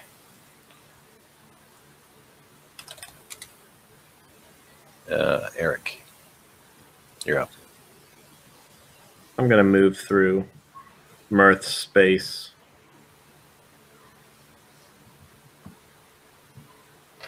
Okay. Maybe. Yeah, you can go under his legs and stuff and climb over him. You can go full halfling. See myself like running and sliding underneath him and then like rolling and standing back up or something. Like way more complicated than it needs to be. And I'm gonna slash this chick. Or poke her, I guess. I have a rapier, that doesn't make sense. Poker face. I can do Poker nice. face. A poker Poke, face. poke, A poke. poker Poker face. face. Because I'm not bluffing with my muffin. I get sneak attack, right? Because I'm in position Yeah. for it. Oh. Yeah. Can you those sneak do. undead? No. You didn't used to be able to. No. Well, let's hit the button and see what happens. There's no real way to sneak her. I didn't even hit her, so it's cool. Yeah, she's good. All right, and it's her turn. And she looks to you, Eric, and says, "Fresh meat." Like a zombie, even though she's just touching you. Then she reaches out to grab you or something. It looks like she's going to massage your chest. So I get to hit her. Yeah, go ahead. But I read Sentinel. I don't think you get more reactions. You still get just a single reaction per turn. Well, it says for every creature. Every It says creature. every or each. It says that when they move away from you. You still only get one reaction move, though. So you'd only be able to do it once, which is fine. All But right. I think Anyway, last but I season get we one. allowed too many. So I just hit her for 20. 20? Holy crap. Nice. Not dead yet. That's actually 18. I added in my rage +2 now. Right. I figured out how to do that. Okay. Oh, it is actually 18. Okay. Well, tiny bit more health for her. All right, she's looking pretty. Is she glowing yellow like the old school Nintendo bosses? She's approaching yellow.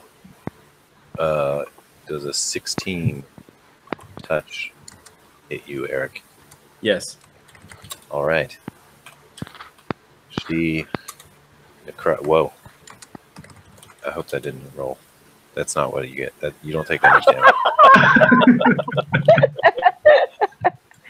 Why not? I want to take 61. 61 necrotic damage. I just popped. That's just Well, you do take 17 necrotic damage. Okay. 3d 62. 62-sided dice coming at you. Yeah. is that -7, Josh? No, it's -5. All right. Oh fuck. She This melts. thing doesn't do. So was it 7? No, was it 12? And I took. You're 12. I need to be at basically you go- -5, so I need to do -7. Negative there. works a little different in this game. Yeah, you have to You have to just. It's a minus game. Like I was at Right. 2, I had to hit -7, and it put me at -5, which is really dumb. So, Okay, I'm at -5. Okay, let me explain something though, because it works. Going negative is a little different than this game. For the purposes of being healed, you're considered to be at 0. You take 1 point of healing, you're going to go up to 1.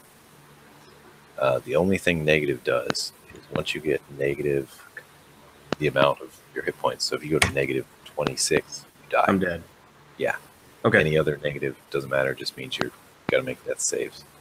And if you get any healing, you start from 0 and go up. So, I feel like this is an appropriate question. Sure. I am at the edge of the boat, and I'm holding a rapier, and she just fried me and made me go down. Do I drop my rapier in the water, or do I drop it beside me? You're probably fine. Let me roll the odd chance that you drop in the water. No, you're good. Sweet. I mean, Yeah. I don't realize this is happening, but somewhere out there, there's a D&D player, me, that's like, awesome. That poison was expensive. So what I've seen a lot of people do is have like a second blue bar for their negative, for their like actual death that they just take away from. Sort of like, let me see if we can see this. Sort of like that. So Okay, you put your green at 0, and once the blue goes down all the way, then you're I understand. A lot of people do that. We can do Math's that. a little wrong. -5. Oh yeah, I got it. We're I was good. thinking. I fixed it. -7. There we go.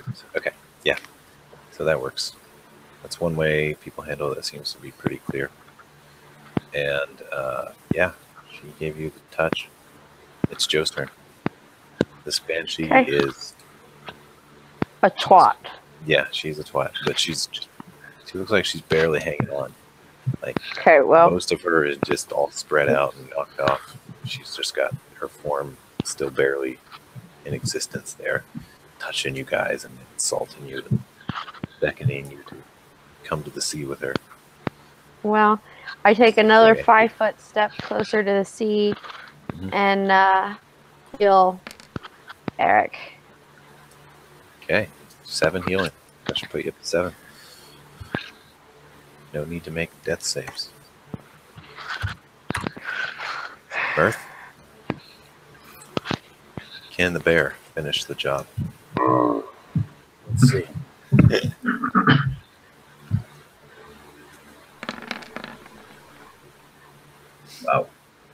Yeah. Yeah, you can. Yeah, you hit her twice. All right.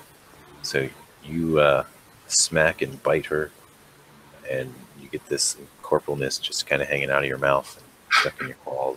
The rest of her just kind of fades into the sea and drops. And you're still hanging on to some of this ghostly stuff in your claws and mouth for a second, but eventually it'll fade away too. And yeah, she seems to be defeated. There's a shriek, like a loud shriek as she dies. It doesn't hurt you or anything, but it's kind of startling. Yeah. I go back up on my hind feet and a growl. So do you guys want to fight multiple banshees every session? Is that cool? Wow. Everyone almost died. Yeah, these things are sick. The whale. Oh, jeez. All right. She doesn't drop any loot. Somebody go heal the ship captain. Yeah, he's still laying up there. Is he dead yet? Unless he's already dead. I rolled his saves. He's alive. All right. Yeah, he's not dead, but he's out of it. He needs healed. Let's give him some Okay. healing then. So I have a total of 3 healing spells left. He's getting healed by me. Who is? The ship captain. Okay. All right, so you guys get him up, and things are looking really grim as far as his outlook is. He wants to go immediately to shore once he gets up. 11, yeah, he's a full. He's Nope, well. sorry, that was from Mirth. Oh, yeah. Oh, you don't need to heal me. I'm just going to use my short rest. Do Okay. you, oh, yeah, after an hour, you can use your short. So the damage in your bear form, does that go into your real form? No. Okay. I was at Oh, I was at 22. Oh, you got psychic. So I didn't need to do all that. No, you can do them one at a time. Okay. You can do one, see if you like it. Do the next, see if you like it. All right. So if you're in bear form, Yeah. when you come out, the damage doesn't translate? Nope. I go back to whatever I was in beast form. I thought you were going to die when you came out of that rage in the bear form. I was like, he's going to die. No, I would have been Okay. back to 22 hit points, and then I would have just popped right back into bear form and been at 46. Okay. So OP. So fun. All right. Okay. Then are we taking a short rest? If so, I'll hold that spell. Well, I mean, we got at least an hour to get wherever we're going. Yeah, so hold on to it. Okay. Because I only have 3 spells left. Yeah. So. All right. So you guys rest. Guy wants to go back towards shore, rest. Eventually you get going again. The storm passes. The memory of the banshee never leaves.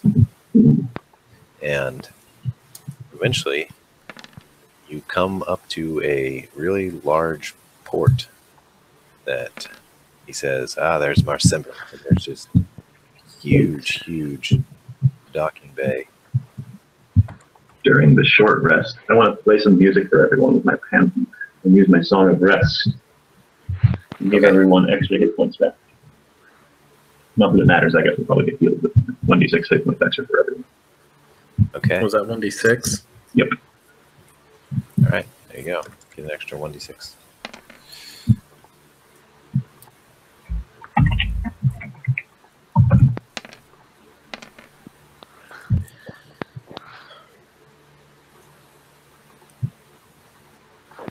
Okay, so you guys eventually, several hours pass. The boat keeps going. By nighttime, you get to Marsimber, and he says, "You guys want to stop? There's this huge port. It's just as big as the city, and the city is giant. Of just boats and just stuff going on in this boat. It kind of looks like a swampland." So, I'm gonna give you a quick view. We really need to get the princess home. Do we have to stop? So you want to zoom way out. But basically, yeah, you see from a distance all these docks and boats and buildings. And Jonathan says, it's up to you guys. We can stop. We can keep going. I'm a little worried, but I've got everything I need to keep going. What are you worried about? What if we encounter more of those things? Well, we'll figure it out. We'll kill them and then we'll keep going. I'll remind Jonathan that Sail faster, 300 Jonathan. the 300 gold piece bounty takes into account that, yes, this is a dangerous expedition. Get to stepping. He reluctantly agrees, and you guys continue on. And that's where we will stop.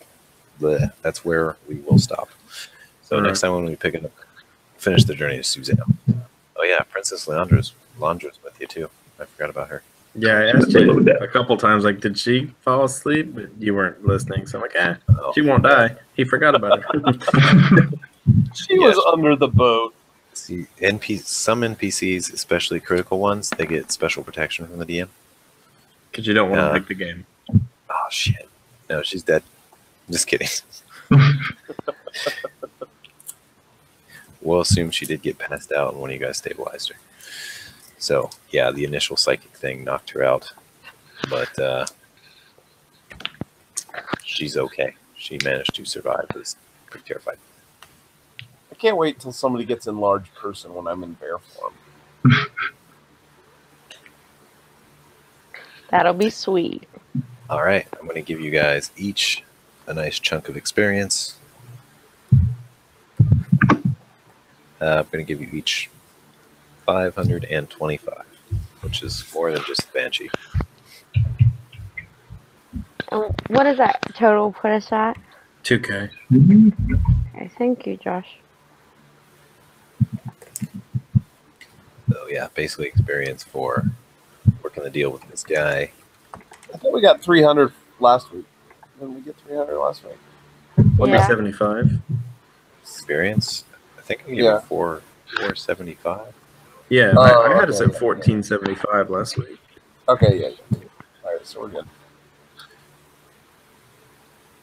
Ooh, enlarged person is a first level sorcerer wizard spell. Oh.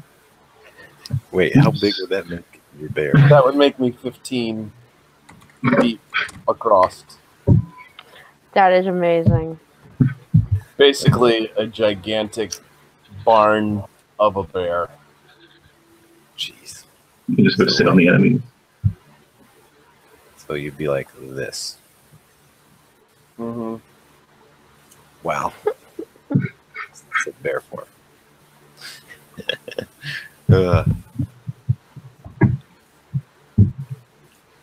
All right. That is it for the session. It didn't feel quite as exciting as the last one, but still, I guess there was a lot of traveling going on. I was really nervous. Oh, yeah? Yeah. I When thought he we were gonna die. smacked that. Yeah. When Mirth smacked that banshee after I chased it away, I was like, oh, damn, we're going to die. Mirth is never going to not hit something. This is So, true. This is you guys true. need I apologize, but if your tactics are for Mirth not to hit something, they're not including Mirth in the tactics. Well, and had the turn base gone correctly, or gone the way I saw it in my head, Yeah, I turned her, she ran away, and then it was your turn. right. Yeah. But she couldn't move till her turn was why she hadn't moved yet. But yeah, she was ready to move. She was wanting to run away, and then I Mm-hmm. attacked her. Bitter. Run away. Give her the bite.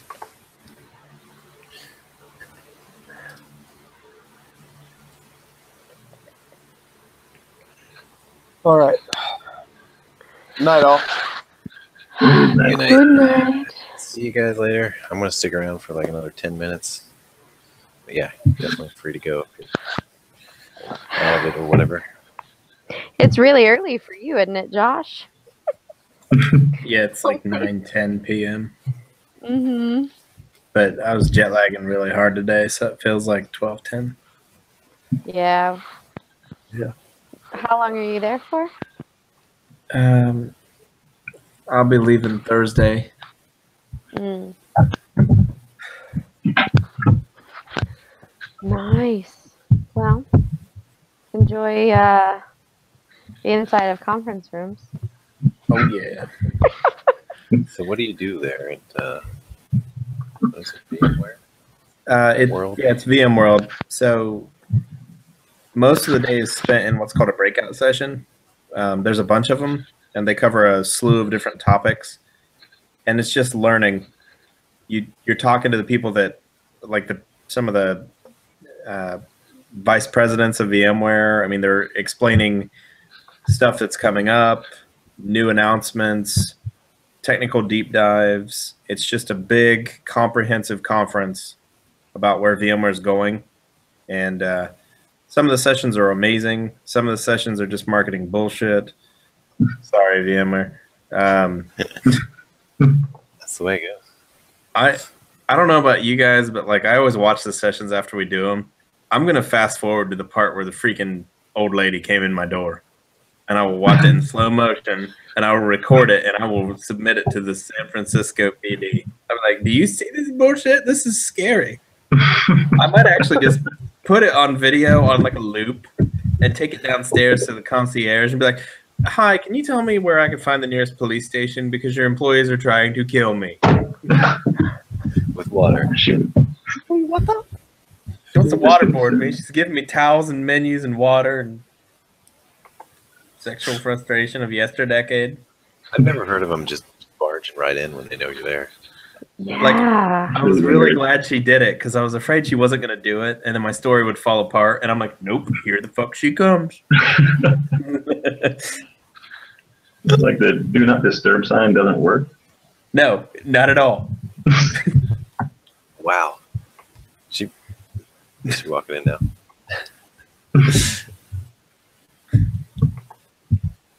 All right. Time to kill the stream. Goodbye, anybody that was watching. I'm totally serious about the naked thing tomorrow. Like, You should creep her out. that could backfire, though, is the problem.